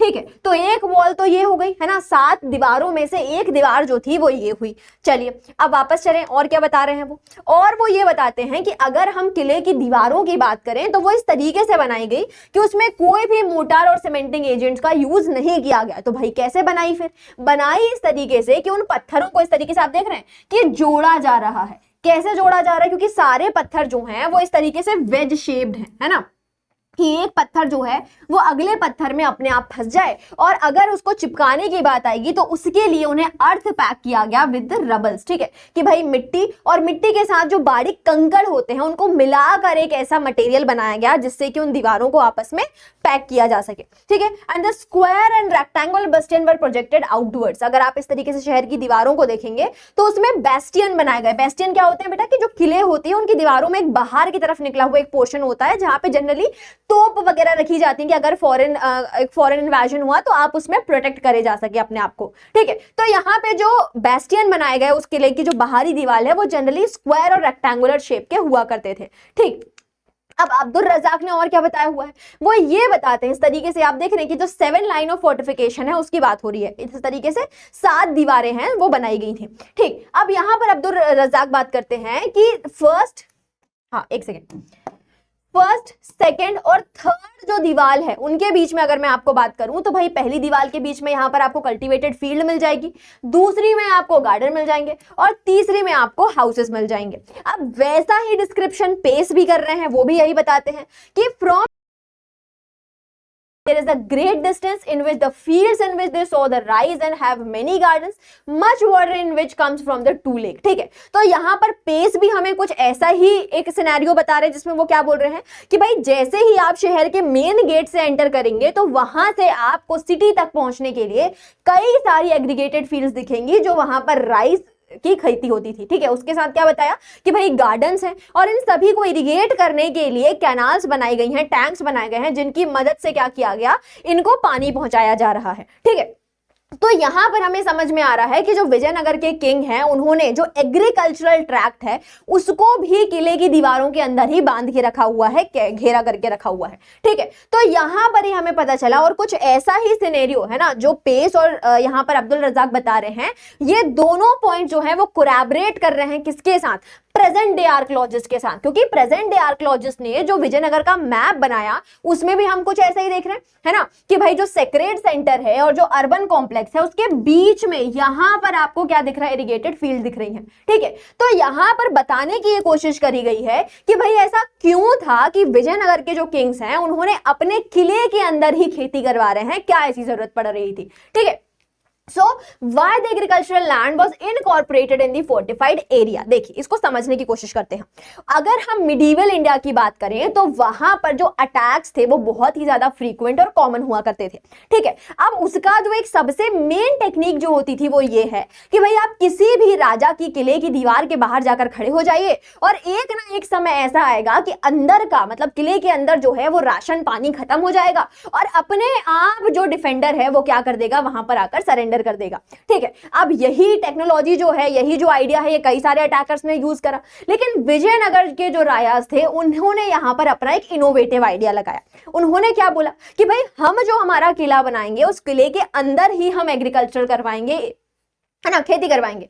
तो उससे क्या होगा कि भाई जो अटैकर है वो चाहे जितने महीने सीज करना हमें मतलब हमें घेरा डाल के रखा रहे, हम अंदर जो है कभी भी यहाँ पर शहर में दाना पानी की कमी नहीं होगी। ठीक है, तो यहाँ पर उन्होंने वही टेक्निक जो है वो यूज करा है। वो क्या बोला, the objective of the siege to start the defender into the submission. ठीक है, और यहां पर उन्होंने सॉल्यूशन क्या निकाला कि भाई जो अंदर वाला पार्ट है वहीं पर खेती कर लो, तो बाहर इंसान जब तक ताक लगाकर बैठा है वो बैठा रहे, लेकिन हम जो है बढ़िया तरीके से अंदर ही क्या करेंगे, अपना जीवन यापन जो है वो चलाते रहेंगे। और इसी ही कारण से उन्होंने जो एग्रीकल्चरल बेल्ट है उन्हें क्या किया, प्रोटेक्ट किया हुआ था। ठीक है, चलिए आगे देखें।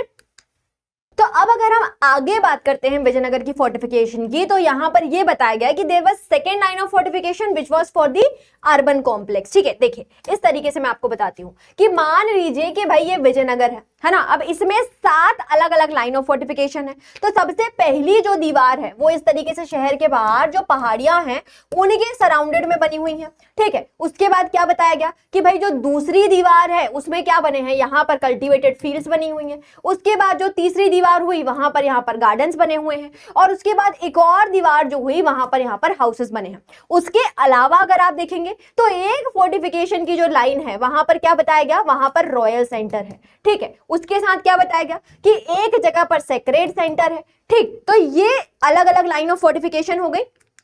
और क्या बताया गया, ठीक है, कि अगर आप बात करेंगे कि ये जो रॉयल सेंटर है ना, एक सेक्रेड सेंटर का हो गया, एक रॉयल सेंटर का हो गया, और अगर आप इस रॉयल सेंटर की बात करेंगे तो इस रॉयल सेंटर में भी किंग के पैलेस के नाम से है ना, कि भाई वो बिल्डिंग्स जहां पर किंग और उसके परिवार के लिए कुछ इंपॉर्टेंट बिल्डिंग्स जो है वो बनाई गई हैं, उसके लिए भी यहाँ पर फोर्टिफिकेशन बनाया गया।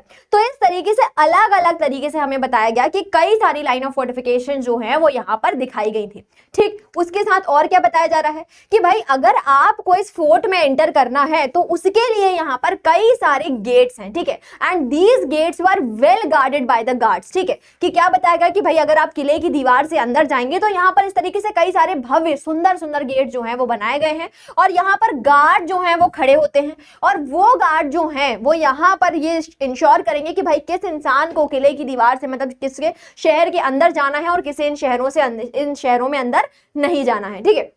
So these gates were also leading to the major roads, ठीक है। कई सारी इंपॉर्टेंट रोड्स जो थी वो भी इन गेट से गुजर कर जाया करती थी, ठीक है। तो और क्या बताया गया कि गेटवेज की अगर हम बात करें तो गेटवेज आती डिस्टिंक्टिव फीचर है ना, क्योंकि भाई गेट वही एक एंट्री पॉइंट है, एक एग्जिट पॉइंट है, जहां से क्या बताया जाएगा, जहां से आप किसी शहर में एंटर करते हो। तो पहली चीज जो गेट बताती है वो क्या, कि भाई शहर में एक रेगुलेटेड एक्सेस होगा कि किसे शहर में एंट्री देनी है और किसे नहीं देनी है वो।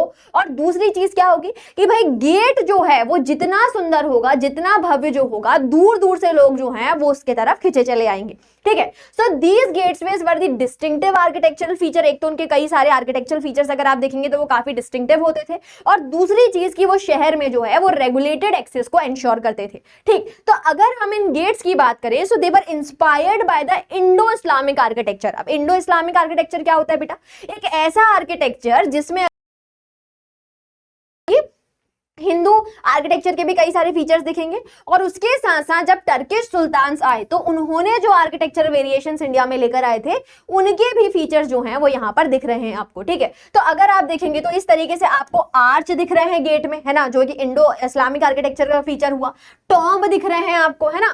तो ये क्या डिनोट करता है कि भाई गेट तो बनाए गए लेकिन उन गेट्स में इंडो इस्लामिक आर्किटेक्चर के स्टाइल जो हैं वो भी यहाँ पर यूज करेंगे। उसके बाद अगर हम बात करें रोड्स की, ठीक है, तो भाई रोड जो है वो काफी इंपॉर्टेंट है ना, क्योंकि उन्हीं रोड पर क्या होंगे, मार्केट्स लगेंगे, उन्हीं रोड के लोग जो होंगे आएंगे जाएंगे शहरों में, ठीक है। So roads were identified the tracing path to the gateways and finding pavement, है ना। कैसे पहचाना गया इन रोड्स को कि भाई गेट से जो है वो निरंतर मतलब लंबे से चली आ रही हैं और दोनों तरफ जो है वो पेवमेंट लगे हुए हैं, और इन्हीं पेवमेंट पे ऐसा माना जाता है कि पुराने समय पर इन्हीं पेवमेंट के ऊपर मार्केट्स लगे हुए होते होंगे, ठीक है।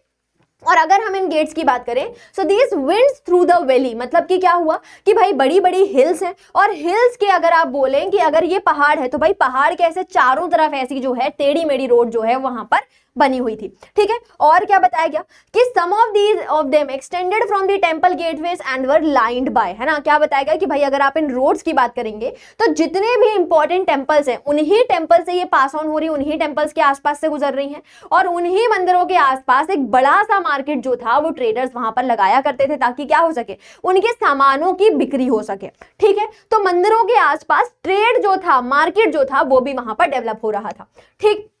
अब अगर हम बात करें इनके अर्बन कोर की, है ना, 3 पार्ट देखे हमने, है ना, रॉयल पार्ट देखा, सेक्रेड पार्ट देखा और अर्बन कोर की। तो अब ये जो अर्बन कोर है, शहरी एरिया है, उसके बारे में क्या क्या एविडेंसेस हमें मिले हुए हैं उसकी बात करी जा रही है, ठीक है। तो अगर हम इस अर्बन कॉम्प्लेक्स की बात करें तो यहाँ पर हमें 3 तरीके के लोग देखने को मिले। पहले कौन हुए, पहले ऑर्डिनरी पीपल हुए, क्राफ्टमैन्स हुए, आर्टिजन्स हुए।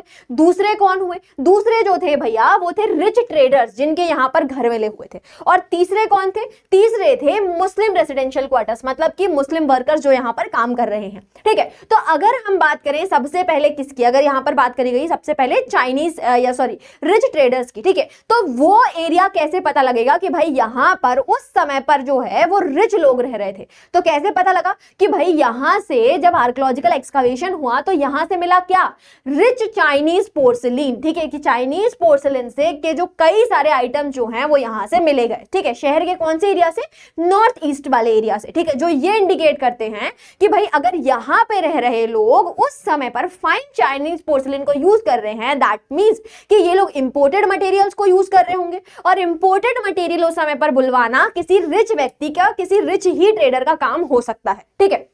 तो एक चीज तो हमें ये पता चली, दूसरी चीज क्या पता चली, दूसरी चीज ये पता चली कि भाई यहां पर जो मुस्लिम रेसिडेंशियल क्वार्टर्स थे, अब जब वो अपनी वर्शिप के लिए, है ना, टॉम बनवाएंगे, मॉस्क बनवाएंगे, तो उन्हीं अगर आप टॉम और मॉस्क का आर्किटेक्चर देखोगे तो वो इस तरीके से नहीं कि डोम बना हुआ है, बल्कि कैसे दिख रहे हैं, वो दिख रहे हैं यहाँ के मंडप, मतलब जो मंदिर थे, है ना, जो टेम्पल्स थे, टेम्पल्स में इस तरीके से जो मंदिर मंडप होते हैं, उस मंडप का आर्किटेक्चरल फीचर जो है वो उनके टॉम और मॉस्क में देखने को मिल रहा है, जो क्या बता रहा है कि भाई विजयनगर में जो मुस्लिम लोग रह रहे हैं वो भी यहाँ के जो आर्किटेक्चरल फीचर्स हैं उन्हें अडॉप्ट कर चुके हैं, और कोई भी एक तरीके से आप बोल सकते हो रिबेल जैसी सिचुएशन नहीं है यहाँ पर, ठीक। उसके बाद अगर बात करी जाए ऑर्डिनरी हाउसेस की, तो बारबोसा जो हैं वो यहाँ पर बताते हैं कि क्या बता रहे हैं भाई कि अगर हम बात करें कि जो गरीब लोग हैं, या एक तरीके से गरीब भी नहीं बोलेंगे, ऑर्डिनरी लोग जो हैं, है ना, एग्रीकल्चरलिस्ट हो गए, पीजेंट्स हो गए, आर्टिजन्स हो गए, अगर हम उनके घरों की बात करें तो देयर हाउसेस वर थैच्ड, मतलब कि कच्चे मकान थे उनके,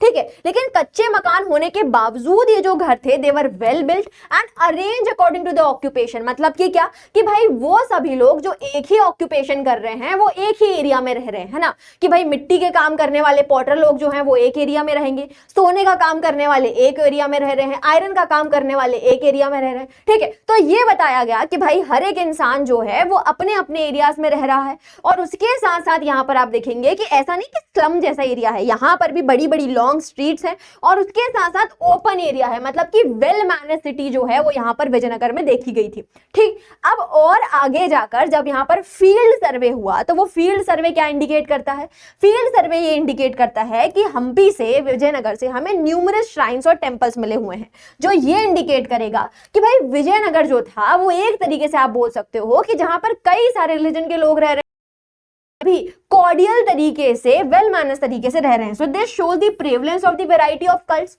ठीक है।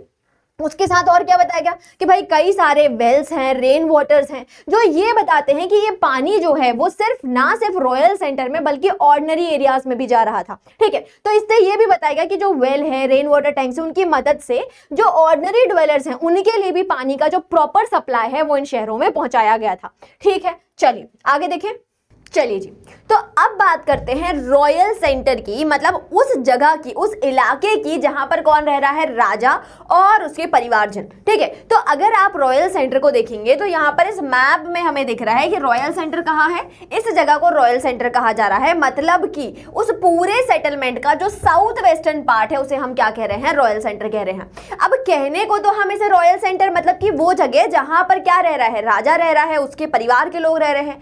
तो अगर आप हम्पी विजिट करेंगे तो वहां पर तो मिलना क्या चाहिए आपको, बड़े बड़े सुंदर सुंदर महल मिलने चाहिए, लेकिन जब आप हम्पी के इस रॉयल सेंटर को विजिट करेंगे तो यहां पर आपको अप्रोक्स 60 टेंपल्स मिल जाएंगे। तो ऐसा क्यों भाई कि राजा अपने लिए उस जगह को यूटिलाइज ना करके वहां पे मंदिर बनवा रहा है। तो ये क्या इंडिकेट करता है, this indicate the patronage of the temple and cults association with the divinities. मतलब कि क्या हुआ, मतलब ये हुआ कि भाई राजा जो है वो अपनी प्रजा को ये बताने की कोशिश कर रहा है कि मैं जहां रह रहा हूं वहां पर मैं बहुत सुंदर सुंदर ढेर सारे मंदिर बनवा रहा हूं। और क्यों बनवा रहा हूं, बनवा इसलिए रहा हूं क्योंकि मैं अपने आप को एसोसिएट करता हूं किसके साथ, डिविनिटीज के साथ, मतलब कि डिवाइन पावर के साथ। मतलब कि रॉयल सेंटर वो जगह हुई जहां पर भगवान और राजा जो हैं, राया जो हैं, वो मिलकर एक साथ रह रहे हैं। मतलब कि उस पवित्र जगह को कहा जा रहा है, दोनों अपने आप को इक्विवेलेंट बताने की कोशिश कर रहे हैं कि राजा और जो भगवान है वो दोनों एक ही साथ रहेंगे, ठीक है।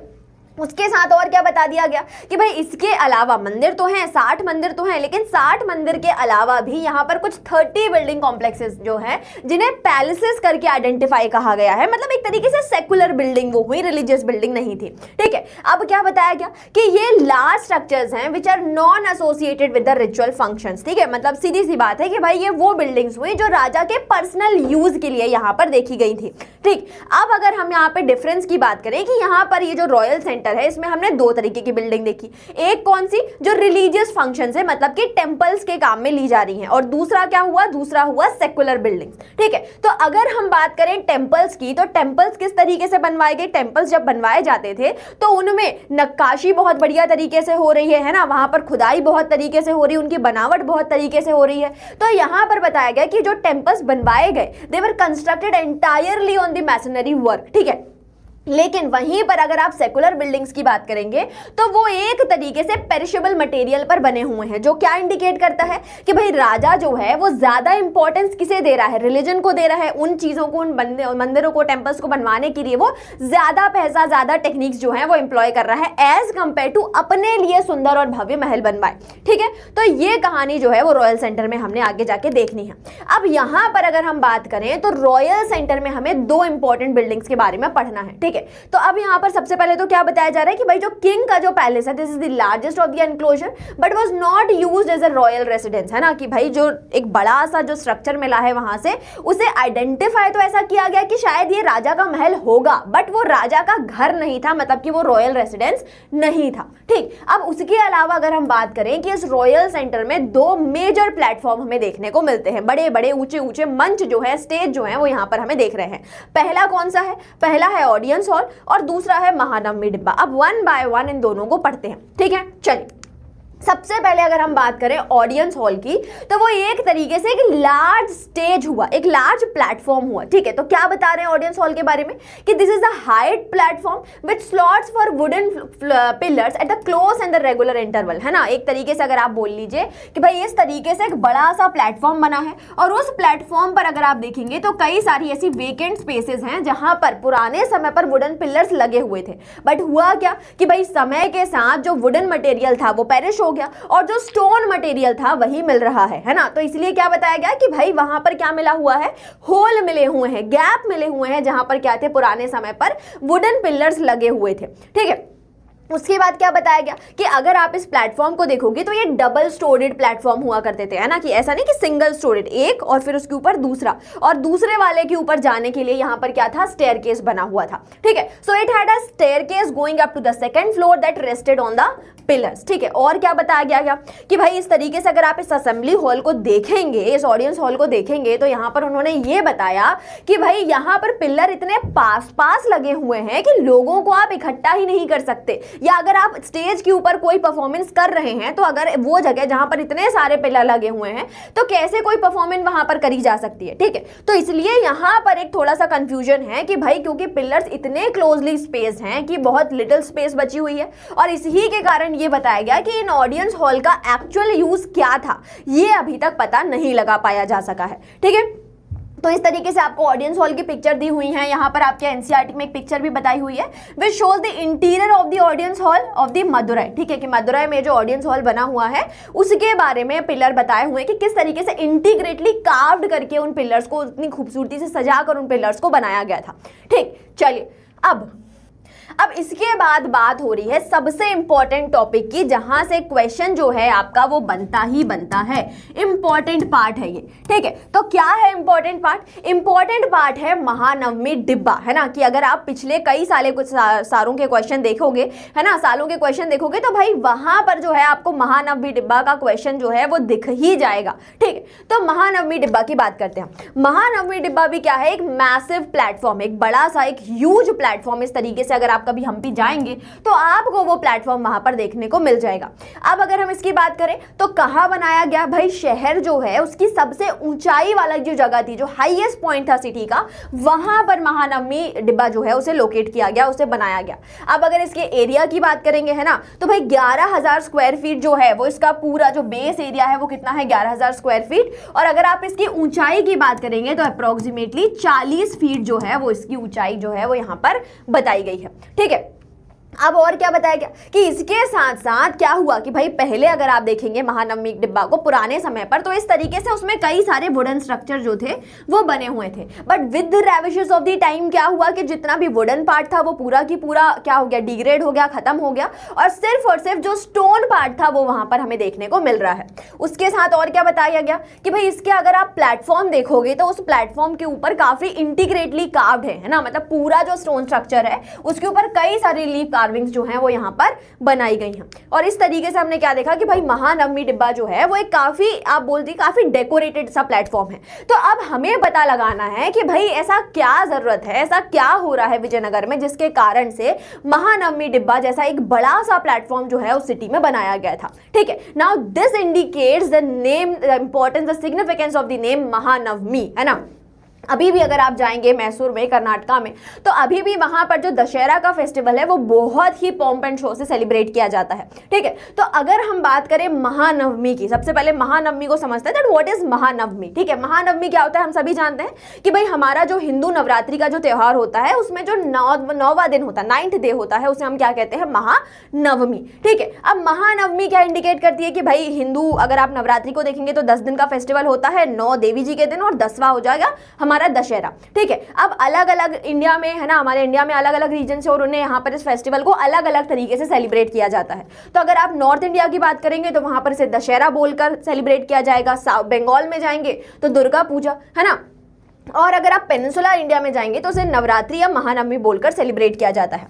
अब यही बताया गया कि जो विजयनगर है वहां पर भी महानवमी का जो त्योहार है उसकी ग्रेट इंपॉर्टेंस हुआ करती थी, क्योंकि इस दिन जो राजा होते हैं, जो किंग होते थे, displayed their prestige, power and sovereignty on the occasion. ठीक है, कि इस दिन क्या होगा कि भाई राजा जो हैं वो अपनी प्रजा को अपना जो स्ट्रेंथ है, अपना जो पावर है वो यहाँ पर डिस्प्ले करने की कोशिश करते हैं with the help of this festival. अब कैसे कर रहे हैं वो पूरी कहानी हमें देखना है। ठीक है, तो यहाँ पर बताया गया कि महानवमी डिब्बा मतलब उस ह्यूज प्लेटफॉर्म के ऊपर खड़े होकर वहां से इस पूरे महानवमी त्योहार को सेलिब्रेट किया जाता था, जिसमें कई सारी सेरेमनीज जो थी वो इंक्लूडेड थी, जैसे कि वर्शिप ऑफ द इमेजेस, है ना, जो भगवान है, जो डेटी है, उनकी पूजा अर्चना करना, उसके साथ साथ जो स्टेट हॉर्सेस हैं उनकी पूजा करना, बफेलो और अदर एनिमल्स की सेक्रीफाइस मतलब कि उनकी बलि देना, डांस होते थे, रेसलिंग मैचेस होते थे। ठीक है, कैप्रिसेंट हॉर्सेस, एलिफेंट, चैरियट और सोल्जर्स का एक बड़ा सा जुलूस निकालना। कैप्रिसेंट मतलब क्या होता है, सजे धजे। ठीक है, उसके साथ साथ there was a ritual representation before the king and his guest by the chief Nayakas and the subordinate kings, है ना, कि भाई ये वो दिन होगा जहां पर जो चीफ नायकास और द सबऑर्डिनेट किंग्स होंगे वो कई सारे रिचुअल्स करते हैं किंग और उनके जो नेबरिंग किंग्स आते हैं, मतलब जो मेहमान वगैरह आते हैं उनके सामने। ठीक है, चलिए अब इस सिग्निफिकेंस क्या है भाई, क्या जरूरत है कि महानवमी के दिन ये सारी एक्टिविटीज हो रही हैं, क्यों हो रहा है। देखिए, जैसे हमारे इंडिया में अभी हम एक त्योहार बनाते हैं, एक हमारा राष्ट्रीय त्योहार है, राष्ट्रीय पर्व है जिसे हम कहते हैं गणतंत्र दिवस। ठीक है, तो गणतंत्र दिवस पर क्या होता है बेटा कि हमारे देश के जो राष्ट्रपति हैं वो ये देखते हैं कि हमारे देश में, मतलब खुद भी देखते हैं, और उसके साथ साथ हमने क्या देखा कि भाई रिपब्लिक डे में हम किसी फॉरेन कंट्री से भी कई सारे मेहमानों को, गेस्ट को बुलाया करते हैं, और उस दिन हमारे यहाँ पर जो कर्तव्य पथ है उस पर एक बड़ा सा जुलूस, एक परेड निकलती है जहां पर हम हमारे पूरे देश को और उसके साथ साथ दूसरे देशों को भी with the help of media ये बताने की कोशिश करते हैं कि भारत कितना महान देश है। तो उसमें हम अलग अलग राज्यों से क्या होते हैं उनके टैबलोज निकल कर आते हैं, है ना, उसके साथ हमारे पास जितने भी मिलिट्री फोर्सेज हैं, पैरामिलिट्री फोर्सेज हैं, वो अपने पॉम्प एंड शोज करते हैं, जुलूस करते हैं। ठीक है, और उसके साथ साथ हमारे पास जो मिलिट्री के जो भी नए नए इक्विपमेंट्स बने हैं, आर्म एंड एम्यूनिशन है, उनको भी हम डिस्प्ले करते हैं। तो ये सभी चीजें जो हैं वो वर्ल्ड में एक तरीके से आप बोल लीजिए कि भाई भारत जो है उसकी स्ट्रेंथ, उसकी पावर जो है वो वर्ल्ड को डिस्प्ले करती है। और इसी तरीके का एक जो त्योहार है वो महानवमी डिब्बा के थ्रू, महानवमी फेस्टिवल के थ्रू विजयनगर में सेलिब्रेट किया जाता था, जहां पर किंग क्या करता है, जहां पर किंग जो है वो अपने सभी नायकों को उस दिन बुलाता है। वो सभी नायक जो हैं वो अपने अपने मिलिट्री कंटिजेंट लेकर वहां पर उपस्थित होते हैं, आते हैं, और उसके बाद किंग जो होते हैं वो उन सभी मिलिट्री कंटिजेंट्स को इंस्पेक्ट करते हैं कि भाई वहां पर जो गवर्नेंस का पार्ट दिया हुआ है, जो मिलिट्री मेंटेनेंस का काम दिया हुआ है, वो उसे ठीक तरीके से कर रहे हैं या नहीं कर रहे हैं। साथ ही साथ ये सभी नायक किंग को भी अपनी पैटर्नेज शो करने के लिए, अपनी एलिजियंस शो करने के लिए, उसके लिए ढेर सारे गिफ्ट्स और ट्रिब्यूट्स लेकर आते हैं। ठीक है, so on the last day of the festival the king inspected the army of the Nayakas in the grand ceremony in an open field and Nayakas brought the rich gift to the king as well as a stipulated tribute। और इस तरीके से पूरा की पूरा जो महानवमी दिब्बा या महानवमी त्योहार जो है वो सिग्निफाई करता है किस चीज को, एक रॉयल सेरेमनी, एक संस्कार, एक संस्कृति के साथ साथ एक शानो शौकत को। ठीक है, तो ये पूरी कहानी जो है वो महानवमी दिब्बा के बारे में वो हमने पढ़ी हुई है। ठीक है, चलिए आगे देखें। अब बात करते हैं, यहां पर एक एक्सर्प्ट जो है वो हमें दिया हुआ है कि हाउस ऑफ विक्ट्री मतलब कि डोमिनो को पेस जो है वो हमें यहां पर क्या बताने की कोशिश कर रहे हैं। ठीक है, so this is what the Paes had to say about the audience hall in the Mahanavami Dibba which together he called as the house of victory. ठीक है, तो पेस वो हैं जिन्होंने ऑडियंस हॉल और महानवमी डिब्बा दोनों को कलेक्टिवली क्या कहा हुआ है, हाउस ऑफ विक्ट्री कहा हुआ है। वो हमें ये बताते हैं कि ये दोनों बिल्डिंग्स को अगर आप देखोगे तो इनके पास बड़े बड़े प्लेटफॉर्म्स हैं जो कि डबल स्टोरेड है, वन अबव दी अदर। ठीक है, और अगर इन दोनों को कलेक्टिवली उन्होंने क्या किया है, काफी ब्यूटीफुली स्कल्प्टेड हैं, दोनों को कलेक्टिवली वो हाउस ऑफ विक्ट्री कह रहे हैं। अब उसके साथ वो ये बताते हैं कि भाई यहाँ पर किंग जो है उसने एक बड़ा सा क्लोथ का एक रूम बनाया हुआ है जिसमें वो एक आइडल मतलब एक श्राइन मतलब एक भगवान की मूर्ति रखते हैं, और साथ ही साथ एक ऐसी जगह भी होती है जहां पर किंग जो है उसका राज सिंहासन, क्राउन या जो रॉयल एंकलेट वगैरह जो होती है, रॉयल सिग्निफिकेंस की जो चीजें होती हैं वो भी इन जगहों पर रखी जाती है। ठीक है, तो यहां पर इस पूरे हाउस ऑफ विक्ट्री के बारे में उन्होंने हमें बताया हुआ है। चलिए आगे देखें। चलिए अब इसके बाद बात करते हैं इस रॉयल सेंटर की कुछ दूसरे इंपॉर्टेंट बिल्डिंग्स के बारे में, जिसमें सबसे पहले यहां पर बताया हुआ है लोटस महल के बारे में। अब लोटस महल दिखने में तो हमें ऐसा लग रहा है कि भाई कोई बहुत सुंदर सा, या एक तरीके से आप बोल लीजिए कि एक बहुत ही खूबसूरत सा नाम जो है वो यहां पर दिया हुआ है, लेकिन महल का मतलब क्या होता है कि भाई राजा यहां पर रह रहे होंगे, लेकिन यहां पर उसका जो पर्पस जो है वो कुछ और ही बताया गया है। ठीक है, so Lotus Mahal, this name was given by a British traveller in the 19th century, है ना। क्योंकि भाई ये जो नाम जो है, क्योंकि वो इसकी अगर आप आर्किटेक्चर देखोगे तो वो इतना सुंदर है कि उन्होंने काफी एक रोमांटाइज नाम जो है वो यहां पर उन्होंने दिया है। बट उसका जो पर्पस है कि भाई किस वजह से ये महल यूज होता है, कि राजा रहते हैं या कोई और रहता है या किसी के रानी रह रही है, कौन रह रहा है, किस पर्पस से इसको बनाया गया, इसका जो मेन ऑब्जेक्टिव है वो अभी तक क्लियर नहीं हो पाया है ना। लेकिन कॉलिन मैकेंजी जो हैं वो ये हमें बताते हैं कि लोटस महल वो जगह है जहां पर राजा जो हैं वो अपनी काउंसिल के जो मेंबर्स हैं उनके साथ मीटिंग किया करते थे। ठीक है, तो this was a type of a meeting chamber. ठीक है, so this was called as a council chamber, a place where the king met his advisers, है ना, कि भाई राजा जो है वो अपने मंत्रियों से, अपने सलाहकारों से, अपने जानने वालों से यहाँ पर इस लोटस महल में मिला करते होंगे, और इसी कारण से ये बिल्डिंग जो है वो इतनी खूबसूरत तरीके से यहाँ पर बनाई गई है। तो यहाँ पर हमारे पास कई सारी इमेजेस हैं जो लोटस महल की खूबसूरती के बारे में हमें बता रही हैं। ठीक है, तो ये तो एक्चुअल लोटस महल है, उसका फोटोग्राफ है। उसके बाद अगर आप इसकी कार्विंग देखोगे तो यहाँ पर इस तरीके से बढ़िया जो आर्च जो है वो बनाया हुआ है। ठीक है, और यहाँ पर आपको ये भी दिख रहा है कि भाई इंडो इस्लामिक आर्किटेक्चर भी आप यहाँ पर देख सकते हैं, फीचर्स जो हैं उनका एसिमिलेशन भी हमें दिख रहा है। ठीक है, उसके साथ और क्या बताया गया है कि यहाँ पर एक प्लेन बताया हुआ है, एक ड्रॉइंग बताई हुई है जिसके थ्रू लोटस महल के जो एलिवेशन है, वर्टिकल व्यू है, ये सारी चीजें जो है उन्होंने हमें यहाँ पर बताई हुई है। चलिए अब इसके बाद बात करते हैं एक और टेम्पल की, which is the Hazara Rama temple. अब हजारा रामा टेम्पल, ठीक है, अगर हम इस मंदिर की बात करें तो इसका नाम कहां से पड़ा कि हजारा रामा टेम्पल। ठीक है, हजारा रामा टेम्पल इसलिए कहा जा रहा है क्योंकि अगर आप इस मंदिर को देखेंगे तो यहां पर इस मंदिर की दीवारों पर रामायण के हजारों चित्र जो हैं उन्हें बनाया गया है, जिस कारण से इसे क्या कहा गया, हजारा रामा टेम्पल कहा गया था। ठीक है, सो प्रोबेबली अगर हम इस मंदिर की बात करें so this was used by the king and his family, है ना, कि भाई राजा, उसकी रानियां, उसके परिवार के जो लोग हैं वो शायद इस मंदिर में जाते होंगे अपनी पर्सनल पूजा अर्चना करने के लिए, क्योंकि ये रॉयल सेंटर में लोकेटेड है।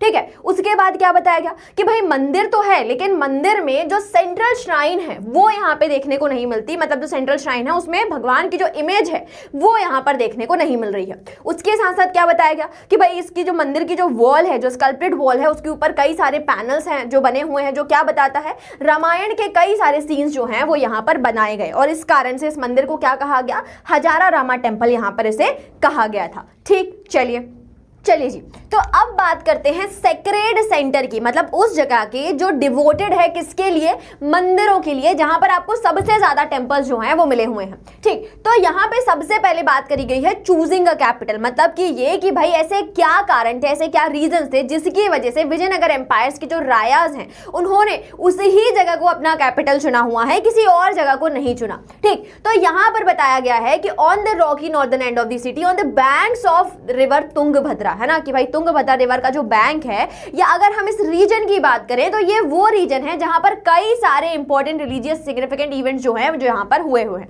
सबसे पहले उन्होंने क्या बताया कि भाई रामायण काल में जो मंकी किंगडम था, है ना, किसका, बाली और सुग्रीव का, वो इसी जगह पर एग्जिस्ट कर रहा था। उसके साथ और क्या बताया कि यहां पर अगर आप ये जो पहाड़ियां देख रहे हैं ना, ये पहाड़ियां वो पहाड़ियां हैं जहां पर पंपा देवी कौन है बेटा, देखिए जो लॉर्ड विरूपाक्ष जो हैं वो शिव का एक अवतार माने गए हैं, शिव का एक फॉर्म माने गए हैं, और वहीं पर जो पंपा देवी जो हैं वो साउथ इंडिया में माता पार्वती का एक रूप मानी गई हैं। ठीक है, तो हम सभी को ये कहानी पता है कि माता पार्वती ने शिवजी को पाने के लिए कितनी कठिन तपस्या करी हुई थी। तो यहां पर भी उन्होंने यही बताया हुआ है कि जो पंपा देवी है उन्होंने इन्हीं हिल्स के ऊपर क्या किया था, she did the penance on this hills to marry the lord Virupaksha. ठीक है, और विरूपाक्ष कौन है, विरूपाक्ष जो है भाई विजयनगर के गार्जियन डाइटी हैं, मतलब कि एक ऐसे देवता जिन्होंने उस पूरे रीजन को प्रोटेक्ट करके रखा हुआ है। ठीक है, so Virupaksha the guardian deity and the form of the Shiva, और इसीलिए हर साल जिस तरीके से हम महाशिवरात्रि का फेस्टिवल सेलिब्रेट करते हैं ना, जहां पर भगवान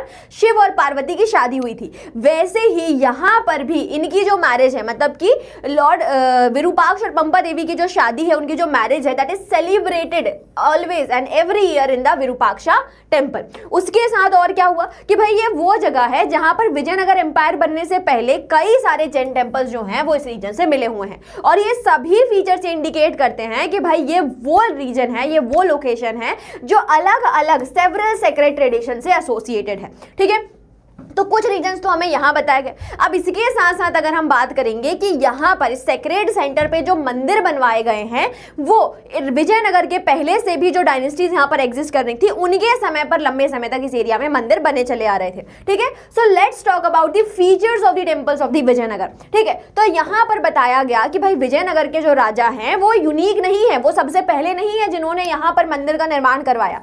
उनसे पहले भी जो उनके प्रेडेसेसर्स हुए, जैसे कि पल्लव, चालुक्य, होयसल, चोल, उन्होंने भी इन जगहों पर बड़े बड़े सुंदर और भव्य मंदिर जो हैं वो बनवा कर रखे हुए हैं, और इसी से इंस्पिरेशन लेकर विजयनगर के जो किंग हैं उन्होंने इसमें और अपने कई सारे फीचर्स जो हैं वो उन्होंने ऐड ऑन करे हुए थे। ठीक है, so Vijayanagara king also encourage the temple building, क्योंकि ये क्या बताता है, this shows the association between the deity and the king, है ना। हम जब पढ़ रहे थे भक्ति सूफी ट्रेडिशन, तो उसमें हम जब बात कर रहे थे किस चीज की, भाई भक्ति एंड द भक्ति मूवमेंट, भक्ति सेंट्स एंड द स्टेट की, उसमें हमने यही बात करी थी कि भाई जो चोला रूलर्स हैं वो भक्ति सेंट्स को पैटर्नेज देकर अपने आप को कहीं ना कहीं डिविनिटी से रिलेट करने की कोशिश कर रहे हैं। ठीक है, तो यहां पर भी यही बात बताई गई कि जब जब राजा मंदिर बनवाएगा तो वो अपनी प्रजा को ये बताना चाहता है कि मैं कहीं ना कहीं भगवान का स्वरूप हूं उस धरती पर, और इसीलिए वो अपने एसोसिएशन को भी लिंक करने की कोशिश करता है किसके साथ, डाइटीज के साथ। उसके साथ और क्या रीजन है जिसके कारण से मंदिर बन रहे हैं, तो भाई उस समय पर मंदिर जो है they were the centres of the learning. इन मंदिरों में चाहे आप नृत्य की बात कर लीजिए, चाहे आप डांस की बात कर लीजिए, चाहे आप म्यूजिक की बात कर लीजिए, आर्ट की बात कर लीजिए, हर तरीके के जो आर्ट एंड आर्किटेक्चर की जो स्किल्स हैं वो इन मंदिरों में ही डेवलप हो रही थी। ठीक है, उसके साथ साथ हमारी जो रिलीजियस नॉलेज है वो भी इन मंदिरों में एनहांस हो रही थी, और इसी कारण टेम्पल बिल्डिंग जो है वो उस समय का एक सबसा, एक आप बोल लीजिए कि एक बहुत ही मेजर कार्य जो है, एक्टिविटी जो है वो उस समय पर मानी जा रही थी। ठीक है, उसके साथ साथ ये भी देखा गया कि भाई राजा और जो उनके नायक हैं they always try to grant land and resources for the maintenance of these temples. ठीक, और क्या बताया गया, in the rulers point of view. अब रूलर्स क्या बोल रहे हैं कि भाई अगर मैं राजा हूं और अगर मैं टेम्पल को कंस्ट्रक्शन करता हूं तो ये कहीं ना कहीं प्रजा के मन में, मेरे सब्जेक्ट्स के मन में मेरी जो रिस्पेक्ट है उसको एनहांस कर रही है। ठीक है, so in the rulers point of view constructing, repairing and the maintenance of the temple means the winning support and the recognition of their power, wealth and piety. ठीक है, तो ये सारी चीजें जो है वो राजा की ग्लोरी को कहीं ना कहीं इनहैंस कर रही है। इस कारण से भी राजा जो है वो टेम्पल बिल्डिंग के कार्य में और ज्यादा इंगेज है। ठीक है, चलिए अब उसके साथ साथ और बताया गया है कि भाई ये वही जगह उन्होंने क्यों चुनी, मतलब विजयनगर का जो एम्पायर है उसकी सिटी, कैपिटल सिटी, उस ही रीजन को क्यों बनाया गया। ठीक है, तो यहां पर बताया गया कि ये वो जगह है, यहां पर क्या प्रेजेंट था, the shrines of the lord Virupaksha and the Pampa Devi, है ना। तो किंग क्या यहां पर आकर क्लेम करते हैं कि भाई ये वो जगह है जहां पर भगवान विरूपाक्ष जो है उनका मंदिर है, और जिस तरीके से भगवान विरूपाक्ष जो है उस पूरे विजयनगर के क्या है, गार्जियन डाइटी हैं, वैसे ही मैं भी इस पूरे विजयनगर का क्या हूं, गार्जियन हूं, इसका प्रोटेक्टर हूं, ठीक है। तो इसीलिए मैं भी उसी ही जगह से क्या करूंगा, रूल करूंगा on the behalf of the lord Virupaksha, ठीक है। और इसीलिए विजयनगर के जो किंग्स है उन्होंने क्या किया, उन्होंने आगे जाकर जब भी कोई भी रॉयल ऑर्डर निकाला तो उसे अपने नाम से ना साइन कर कर श्री विरूपाक्ष के नाम से कन्नड़ा स्क्रिप्ट में साइन किया हुआ था, ठीक है। तो इस तरीके से आपको कई सारी जो रॉयल डॉक्यूमेंट्स मिल जाएंगी, जहां पर लास्ट में आप इस तरीके से देखेंगे कि भगवान विरूपाक्ष जो है उनके नाम जो है वो हर रॉयल ऑर्डर के नीचे आपको देखने को नीचे मिल जाएगा, ठीक है। चलिए अब उसके साथ और क्या बताया गया है कि भाई धीरे धीरे ये जो हिंदू राजा हैं इन्होंने भी कहीं ना कहीं जो इस्लामिक ट्रेडिशन, जो इस्लामिक रूल उस समय पर चल रहा था, उसके फीचर्स को धीरे धीरे अकोमोडेट करने की कोशिश करी थी, ठीक है। So now the Hindu ruler started acknowledging themselves as the Hindu Suratrana. उन्होंने एक टाइटल लिया जिसे उन्होंने क्या किया, हिंदू सुरतना। अब ये जो सुरतना जो है ये सुल्तान शब्द का एक संस्कृताइजेशन है, ठीक है। So this is a Sanskritisation of the Arabic term sultan, मतलब कि क्या, किंग, ठीक है। और ये जो कंसेप्ट है ये इनोवेट किया गया, डेवलप किया गया by the rulers of the Vijayanagar, ठीक। अब और क्या बता दिया गया कि भाई ये रॉयल पोर्ट्रेट स्कल्पचर्स जो हैं वो हर मंदिर में बनाए गए और वो ये बताते हैं कि राजा भी कहीं ना कहीं भगवान का एक अंश ही है, ठीक। और जब भी राजा जो हैं इन मंदिरों में जाते थे, ठीक है, तो ये पूरे स्टेट के लिए एक फेस्टिवल की तरह होता था कि भाई राजा जो हैं वो भगवान से मिलने के लिए जा रहे हैं। तो एक तरीके से आप बोल लीजिए कि एक मिलन हो रहा है ना, धरती पर रह रहे राजा का और पूरे संसार के राजा का, ठीक है। तो इसीलिए ये जो एक इवेंट होता है इसे सेलिब्रेट किया जाता है कि इंपॉर्टेंट स्टेट ओकेशन हो जाती है, जहां पर कई सारे इंपॉर्टेंट नायक जो होते हैं वो यहां पर क्या करते हैं, उनकी उस विजिट को एक्नॉलेज करने के लिए, सेलिब्रेट करने के लिए वहां पर इस तरीके से उपस्थित होते हैं। जैसे आप भी देखते हैं ना कि हमारे जो प्रधानमंत्री है मोदी जी, जब वो किसी भी मंदिर को विजिट करने जाते हैं तो उनके वहां जाने के समय उस स्टेट के जो चीफ मिनिस्टर हैं, वहां पे जितने भी इंपॉर्टेंट डिग्निटरीज हैं वो सभी वहां पर आ जाते हैं और स्टेट के कई सारे लोग वहां पर मोदी जी को देखने के लिए पहुंच जाते हैं। वैसा ही कुछ इवेंट यहां पर भी हुआ करता था, ठीक है। चलिए अब इसके बाद आगे बात करते हैं गोपुरम एंड मंडप्स की, कि अगर आप विजयनगर के टेंपल्स देखेंगे तो यहां पर दो स्पेशल फीचर्स हैं उनके, जो कौन हुए, सबसे पहले हुए गोपुरम और दूसरे हुए मंडप। तो मंडप्स की अगर बात करें तो ये एक तरीके से पवेलियन होते हैं, एक long pillared corridor that often run around the shrine with in the temple complex, ठीक है। आपने देखा होगा, है ना, हमने जब हमारा वो वाला चैप्टर पढ़ा हुआ था पहले, आपका 4th वाला चैप्टर है ना, तो उसमें हमने क्या देखा था कि भाई धीरे धीरे जो टेंपल आर्किटेक्चर है उसमें चेंजेस इमर्ज होते हुए हमें दिख रहे थे। जहां पर पहले मंदिरों में सिर्फ और सिर्फ एक गर्भगृह हुआ करता था, अब जब मंदिर बन रहे हैं तो उसमें राजा जो हैं वो अलग अलग डायनेस्टीज जो हैं वो अपने अपने हिसाब से नए नए टेंपल आर्किटेक्चर में फीचर जो हैं उन्हें इंक्लूड करे जा रहे हैं। तो अब यहां पर देखा गया कि भाई विजयनगर के समय पर अब मंडप जो हैं वो इन सेंट्रल श्राइन के सामने बनाए जाएंगे, और ना सिर्फ नॉर्मल मंडप बल्कि काफी ज्यादा डेकोरेटेड पिलर्स के साथ इन मंडप्स को बनाया जाएगा, ठीक। तो यहां पर इस पूरे पार्ट में हम दो मेजर टेंपल्स की बात करेंगे, एक होगा हमारा विरूपाक्षा टेंपल और दूसरा होगा विट्ठल टेंपल। तो सबसे पहले बात करते हैं विरूपाक्ष टेंपल की, ठीक है। सो लॉर्ड विरूपाक्ष का जो टेंपल है ये 9th-10th सेंचुरी से इस रीजन पे, इस लोकेशन पर बहुत पहले से प्रेजेंट था। लेकिन जब विजयनगर के किंग आए तो उन्होंने इस मंदिर में कई सारे आर्किटेक्चरल फीचर्स जो हैं उन्हें ऐड ऑन किया, ठीक है।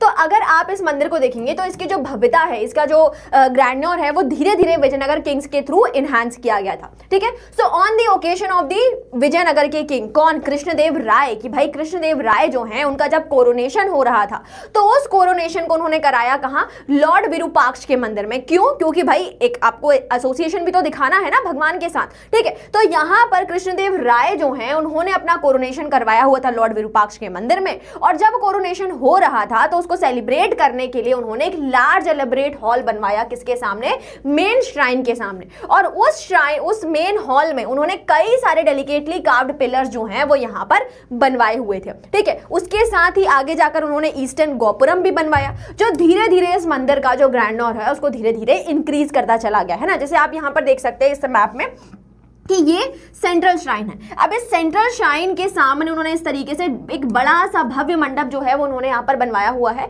और यहाँ पे आप जो डॉट देख रहे हैं वो डॉट किसको बता रहे हैं, वो यहाँ पर पिलर्स को इंडिकेट कर रहा है। उसके साथ अगर आप देखेंगे तो ये जो पार्ट है ये किसको इंडिकेट करता है, ईस्टर्न गोपुरम को। ठीक है, तो धीरे धीरे ये हुआ कि जैसे जैसे जो राजा हैं उन्होंने टेम्पल आर्किटेक्चर के साथ कई सारे फीचर्स को एड ऑन किया, तो अब जो सेंट्रल श्राइन थी वो डार्क हो गई, और जो उसके एडिशनल फीचर थे अब वो और ज्यादा हाईलाइट होने शुरू हो गए थे। ठीक है, तो यहां पर भी वही बताया गया कि अब जो ये गोपुरम बनवाए जा रहे हैं, जो रॉयल गेटवेज बनाए जा रहे हैं, ये क्या इंडिकेट करते हैं। ठीक है, तो चलिए बात करते हैं राया गोपुरम और या फिर रॉयल गेटवेज की। तो ये जो गेटवेज जो थे वो हमेशा सेंट्रल श्राइन से ऊंचे होते थे। That is why the shrine के कारण क्या हुआ कि जो श्राइन हुई अब वो डार्क हो चुकी थी। ठीक है, उसके साथ साथ ये गोपुरम क्या सिग्नल कर रहे थे। ठीक है, देखिए, जब भी कोई राजा इस तरीके से ऊंचे ऊंचे गोपुरम बनवा रहा है, लॉफ्टी गोपुरम्स को बना रहा है, तो उससे ये होगा कि दूर के इलाकों में रह रहे लोगों को भी इस मंदिर की जो ऊंचाई है, इस गोपुरम की जो ऊंचाई है, उससे पता लग जाएगा कि भाई यहाँ पर जरूर कोई ना कोई एक बड़ा सा एक सुंदर सा मंदिर यहाँ पर रहा करता होगा, जहाँ के राजा जो हैं वो धर्म कार्य के लिए बहुत ज्यादा एक्टिव है। ठीक है, so this shows first it shows the presence of the temple in the visible from the very great distance, और उसके साथ साथ वो ये भी बताते हैं कि भाई ये जरूर ये मंदिर जो है वो किसी पावरफुल किंग ने बनवाया होगा, जो यहाँ पर उसे बनवाने के लिए उस राजा के पास कितना ज्यादा पावर है, पैसा है, टेक्निक है, स्किल है, जिसकी मदद से इस तरीके से इतने बड़े बड़े गोपुरम जो हैं वो यहाँ पर इस राजा ने बनवाए हुए हैं। ठीक है, so basically this shows the royalty and the पाइटी and the sovereignty of the king. ठीक है, चलिए अब और क्या बताया जा रहा है, उसके अलावा यहाँ पर बात करी जा रही है importance of the hall in the temples. ठीक है, कि भाई यहाँ पर ये जो मंदिर हैं उनमें मंडप क्यों बनवाए जा रहे हैं, तो मंडप इसलिए बनवाए जाते हैं कि जब भी कोई भी इंपॉर्टेंट फेस्टिवल सेलिब्रेट किया जाए तो कई सारे लोग वहां पर इकट्ठे होंगे, और इकट्ठे होने के साथ साथ यहाँ पर कई सारे जो रिचुअल प्रोसेशंस जो हैं, सेरेमनीज जो हैं, वो यहाँ पर इन मंडपों में सेलिब्रेट की जाती थी, जिनमें से सबसे इंपॉर्टेंट होता था the marriage of the God. ठीक है, तो जैसे हमने पढ़ा कि भाई जो लॉर्ड विरूपाक्षा का टेम्पल है उसमें हर साल एनुअली भगवान विरूपाक्ष और जो पंपा देवी है उनकी शादी होती है, which is called as the Kalyan. ठीक है, सो देयर वाज अ कल्याण मंडप, है ना। उसके साथ साथ क्या बताया गया कि ये जो मंडप है उनमें ये होता था कि भाई किसी इंपॉर्टेंट रिचुअल के दिन जो इमेज है गॉड एंड गॉडेसेस की were place to witness the special programme, music, dance, drama, ये सभी उन्हें भगवान को दिखाए जाते थे। उसके साथ साथ भगवान की मैरिजेस सेलिब्रेट करी जाती थी, और कभी कभी इन भगवान को जो स्विंग, जो झूला होता है, जैसे आपने कृष्ण जन्माष्टमी में देखा कि भगवान को हम क्या करते हैं, झूला देते हैं। ठीक है, तो यहाँ पर जो डाइटीज होती है उन्हें स्विंग भी करवाया जाता है, बट ऐसा नहीं है कि भगवान की जो ओरिजिनल मतलब सेंट्रल श्राइन से जो मूर्ति है उसे निकाल कर उसके साथ ये सारी प्रोसेस हो रही है। नहीं, जो मूर्ति ऑलरेडी स्थापित है गर्भगृह में वो वहीं रहेगी, और उसके साथ साथ जो अदर स्मॉल इमेजेस हैं उनको यूज करके ये सारी सेरेमनीज यहाँ पर परफॉर्म कराई जाती थी। ठीक है, चलिए अब यहां पर बात हुई अगले टेंपल की, जो हुआ विट्ठल टेंपल। ठीक है, विट्ठल, अगर हम लॉर्ड भगवान विट्ठल की बात करें तो लॉर्ड विट्ठल जो हैं ये एडॉन करे जाते हैं, वर्शिप करे जाते हैं महाराष्ट्र के महाराष्ट्र वाले रीजन में। ठीक है, so lord Vitthal is the principal deity, a form of Shiva generally worship in the Maharashtra. But जब विजयनगर के किंग ने, विजयनगर के राजा ने भगवान विट्ठल का टेंपल यहाँ पर हम्पी में, विजयनगर में बनवाया, सो this indicates the imperial power of the king, है ना, कि भाई अब राजा क्या कर रहे हैं कि सिर्फ अपने रीजनल लोकल डेटीज को ना पूजकर, उनकी वर्शिप ना कर कर आसपास के जो दूसरे गॉड एंड गॉडेसेस हैं उनकी भी पूजा यहां पर कर रहे हैं। So this indicates to create an imperial culture and this temple, अगर हम इसकी बात करें तो भाई इसमें कई सारे several halls and the unique shrine design as a chariot, है ना, एक रथ टेंपल जिसको हम कई बार देखते हैं, तो वो रथ टेंपल इसी विट्ठल टेंपल का ही पार्ट है। ठीक है, चलिए अब और क्या बताया जा रहा है कि फीचर्स बताए गए हैं इस टेंपल की। ठीक है, so the chariot streets extended from the temple gopuram in the straight line. ठीक है, कि जो चैरियट से जो स्ट्रीट जा रही है वो टेंपल गोपुरम से एक स्ट्रेट लाइन को फॉर्म कर रही है, और अगर आप उस स्ट्रीट पर देखेंगे तो यहाँ पर कई सारे स्टोन स्लैब्स और पेव्ड पवेलियंस हैं, जो ये बताते हैं कि उस समय पर लोग जो थे, जो मर्चेंट जो थे, वो इन पवेलियंस पे क्या करते थे, अपने मार्केट को, अपनी दुकानों को लगाया करते थे। उसके साथ साथ ये बताया गया कि भाई जैसे जैसे विजयनगर का डिक्लाइन हुआ तो उनके बाद जो उनके नायक हैं उन्होंने इस टेंपल बिल्डिंग का काम संभाला, और यहां पर उन्होंने continued the tradition of the fortification and the temple building and build spectacular gopurams in the region of the south India. ठीक है, तो यहां पर हमने देखा कि ये जिस तरीके से जो विजयनगर के राजा हैं उनके जाने के बाद उनके जो नायक हैं उन्होंने इस काम को संभाला हुआ है। चलिए अब आगे देखें। चलिए अब इसके बाद आगे बात करते हैं plotting the places, the temples and the bazaars. ठीक है कि भाई किस तरीके से जो आर्कियोलॉजिस्ट हैं जब वो हम्पी पहुंचे तो उन्होंने विजयनगर की हिस्ट्री को ट्रेस किया हुआ था। ठीक, चलिए, सो थ्रू द 20th सेंचुरी अब धीरे धीरे जब आर्कियोलॉजिस्ट एक्सकावेशन करने वाले लोग जब वहां पर पहुंचे तो उन्होंने वहां पर क्या क्या काम किया है उसके बारे में यहां पर बताया है। So through the 20th century this region was preserved by the ASI and the Karnataka department of the archaeology and the museum. उसके साथ 1976 में हम्पी जो है उसे एक नेशनल इंपॉर्टेंट साइट के रूप में डिक्लेयर कर दिया गया। इन द अर्ली 1980 में एक प्रोजेक्ट लॉन्च हुआ जहां पर कई सारे लोगों को इस प्रोजेक्ट में एंगेज किया गया to document the material remains at the Vijayanagar through the extensive and intensive surveys. और इसकी मदद से हम्पी शहर के कई सारे जो ट्रुथ थे उन्हें अनरावल करा गया था। ठीक, उसके बाद बात होती है कि भाई जब इस तरीके से एक पूरा शहर मिला हुआ है तो उसकी मैपिंग कैसे करनी है। तो उसके लिए यहाँ पर जो हिस्टोरियंस हैं, आर्कियोलॉजिस्ट हैं, उन्होंने इन मैपिंग टेक्निक्स की हेल्प ली हुई थी। सबसे पहले उन्होंने क्या किया कि भाई पूरा जो रीजन है उसे 25 स्क्वायर सेट के रूप में उसको डिवाइड कर लिया। ठीक है, सो ABCD अल्फाबेटिकल ऑर्डर्स में उन्होंने पूरे रीजन को डिवाइड किया। उसके बाद एक एक रीजन को उन्होंने फर्दर डिवाइड करना शुरू किया। ठीक है, so each of these small square was subdivided into even small squares and then into the even small squares, है ना। तो इस तरीके से पहले ABCD, फिर N वाला पार्ट यहाँ पे लिया हुआ उन्होंने, फिर उस N को NA, NB, NB, NC इस तरीके से डिवाइड किया और फिर उस NM वाले पार्ट के रूप में बताया है कि उसे भी कैसे उन्होंने आगे जाकर सब डिवाइड किया है। और इसका फायदा ये हुआ कि भाई आगे जाकर यहाँ पर कई सारे thousands of the shrine, residence, roads, बाजार, इन सभी को आसानी से यहाँ पर लोकेट किया जा सका था। ठीक, चलिए, अब इसके बाद अगर हम आगे देखें तो हम्पी शहर में जो फेमस हिस्टोरियंस हैं उनका यहाँ पर अगर हम काम देखें तो भाई John M. Fritz, George Michell and MS Nagarao जैसे जो फेमस हिस्टोरियंस उन्होंने हम्पी को डिस्कवर करने में एक मेजर कंट्रीब्यूशन को दिया हुआ है। ठीक है, उसके बाद ये हिस्टोरियंस लिखते हैं कि जब हम हम्पी को डिस्कवर कर रहे थे तो उस समय in our study to these monuments of the Vijayanagar we have to imagine a whole series of the vanished wooden elements. ठीक है कि भाई क्योंकि उन्हें क्या मिले, सिर्फ स्टोन स्ट्रक्चर्स मिले, तो उन्हें उन वुडन स्ट्रक्चर्स को, उन वुडन एलिमेंट्स को इमेजिन करना पड़ा जो इन स्टोन स्ट्रक्चर्स के ऊपर बने हुए थे और जो यहां पर इस हम्पी शहर की भव्यता को बता रहे थे। ठीक है, चलिए, अब यहाँ पर एक एक्सर्प्ट दिया हुआ है जहां पर पेज जो हैं वो यहाँ पर विजयनगर के बाजार्स के बारे में हमें बता रहे हैं। So page gives a vivid description of the बाजार, जहां पर वो ये बता रहे हैं कि जब आप विजयनगर या मैं गया तो वहां पर मैंने कई ब्रॉड एंड ब्यूटीफुल सिटीज देखी जहां पर कई सारे मर्चेंट्स जो हैं वो दुनिया के जितने भी खूबसूरत रत्न हैं, चाहे वो रूबी हो गई, डायमंड हो गए, एमराल्ड्स हो गए, पर्ल्स हो गए, हर चीज को सड़कों पर बेच रहे हैं। ठीक है, उसके साथ साथ दुनिया का हर वो मटेरियल जो आप इस दुनिया में देखते हैं, अर्थ पर है, वो सभी इस विजयनगर के शहर में आपको मिल जाएगा। ठीक है, फ्रूट्स की बात कर लीजिए, जो भी आपको चाहिए, हर गार्डन स्टफ, हर तरीके की चीज जो है वो यहाँ पर आपको मिल जाएगी। साथ ही वैसा ही कुछ डिस्क्रिप्शन कौन दे रहे हैं, यहाँ पे न्यूनेस भी देते हैं जो यही बताते हैं कि भाई दुनिया के जितने भी इंपॉर्टेंट चीजें हैं वो सभी के सभी आपको इन बाजार में मिल जाया करेंगी। ठीक है, चलिए, अब बात करी गई है question in search of answers की, मतलब उन क्वेश्चंस के जिनके जवाब अभी पता लगाने बाकी हैं। ठीक, चलिए, तो यहाँ पर बताया गया है कि द बिल्डिंग, अगर जब हम हम्पी गए तो वहां पर हमें आर्किटेक्चरल रिमेन्स मिले हुए हैं। So these buildings provide us the information about the understanding of the past. ठीक है, ये बिल्डिंग्स हमें ये बताते हैं कि यहाँ पर जो स्पेस है उसे कैसे ऑर्गेनाइज और यूज किया गया। ठीक है, किस तरीके से इन बिल्डिंग्स को बनाया गया, किन टेक्निक्स और मटेरियल्स का यूज किया गया, है ना। यहाँ पर जब हमने फोर्टिफिकेशन देखा तो उस फोर्टिफिकेशन से हमें उनके मिलिट्री रिक्वायरमेंट्स, उनके अचीवमेंट्स के बारे में पता चला, उनकी मिलिट्री प्रिपेयर्डनेस के बारे में पता चला। साथ ही साथ हमने जब इंडो इस्लामिक आर्किटेक्चर्स के गेट देखे, है ना, सारी चीजें देखी, तो हमें वहां पे इन्फ्लुएंस पता चला कि आइडियाज और कल्चर का क्या इन्फ्लुएंस था। उसके साथ साथ बिल्डर्स का या पैटर्न्स जो उन मंदिरों को, उन बिल्डिंग्स को बना रहे हैं, उनके क्या आइडियाज थे और what are the symbols of the product in the cultural context, मतलब वो किस चीज को सिंबलाइज कर रहे हैं। बट ये सभी इंफॉर्मेशन हमें तब पता चलती है जब अब क्या करेंगे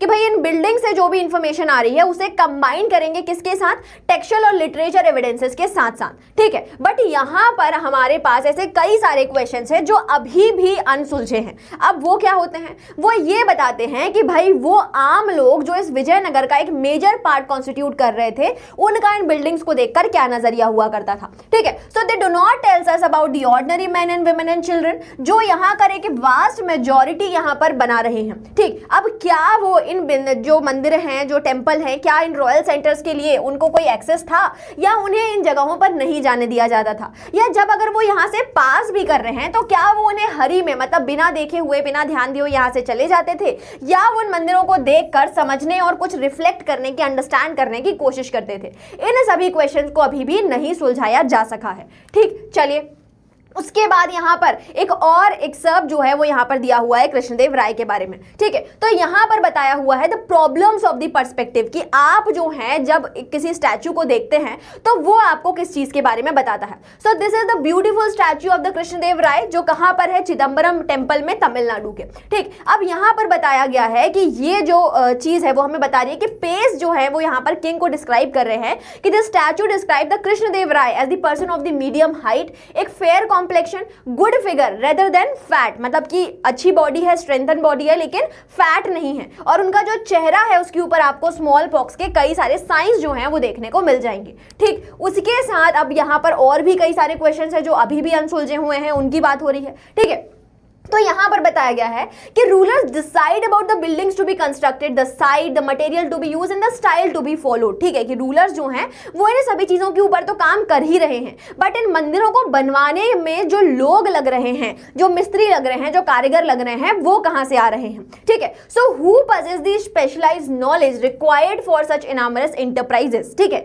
उसके साथ साथ इन बिल्डिंग्स को बनाने के लिए इनका प्लान कौन बनाया करता था, उसके बाद यहां पर काम आने वाले जो मैसन्स हैं, स्टोन कटर्स, स्कल्प्टर्स जो हैं वो यहाँ पर कहाँ से आए हुए थे, उसके बाद क्या इन्हें यहाँ पर कैप्टिव बना के लाया गया, या फिर इन्हें जो डेली भत्ता है, जो वेजेस हैं वो इन्हें दिया करते थे, दिए जाते थे तो किस तरीके से दिए जा रहे हैं, उसके बाद कौन जो है वो इन बिल्डिंग एक्टिविटीज को सुपरवाइज कर रहा है, and how was the building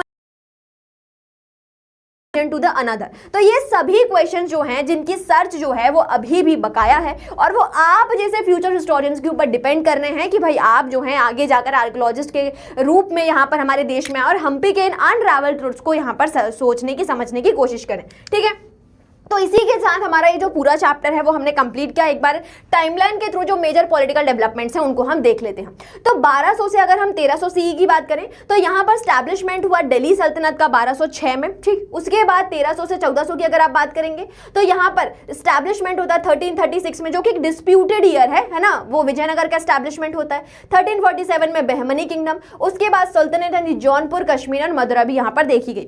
1400 से 1500 के ईयर की बात करें तो वहां पर स्टैब्लिशमेंट हुआ Gajapati kingdoms of the Orissa का, सल्तनेट्स देखी गई गुजरात और मालवाज में, और उसी के साथ इमरजेंस हुआ the sultanate of the Ahmednagar, Bijapur and the Berar. 1500 से 1600 वाले समय की बात करें तो यहाँ पर कॉन्क्वेस्ट किया गया पोर्चुगीज के थ्रू गोवा के ऊपर, उसके बाद बहमनी किंगडम का कोलैप्स हो जाता है, sultanate of the Golconda emerge होती है, and the establishment of the Mughal empire by Babur in the year 1526। उसके बाद कुछ major landmark discoveries and achievements की यहाँ पर बात हो रही है। ठीक है, तो 1800 में कॉलिन मैकेंजी विजयनगर को विजिट करते हैं। 1856 में Alexander Greenlaw takes the first detail photograph of the archaeological remains at Hampi. 1876 में GF Fleet begins in documenting the inscription of the temple walls. 1902 में कंजर्वेशन बिगिन होता है with the help of the John Marshall, और 1986 में Hampi was declared the world heritage site of the UNESCO. ठीक, तो इसी के साथ हमने देखा कि भाई हमारा पूरा चैप्टर जो है वो कंप्लीट हो चुका है, और आयुषी मैम के जो प्यारे प्यारे शेर हैं, क्यूट से शेर हैं, उन्होंने इस वन शॉट लेक्चर के थ्रू अपने इस पूरे चैप्टर को रिवाइज कर लिया है। सो बी अ शेर। ठीक, इसी के साथ टिल देन टेक केयर, पढ़ते रहिए, आगे बढ़ते रहिए। Thank you so much.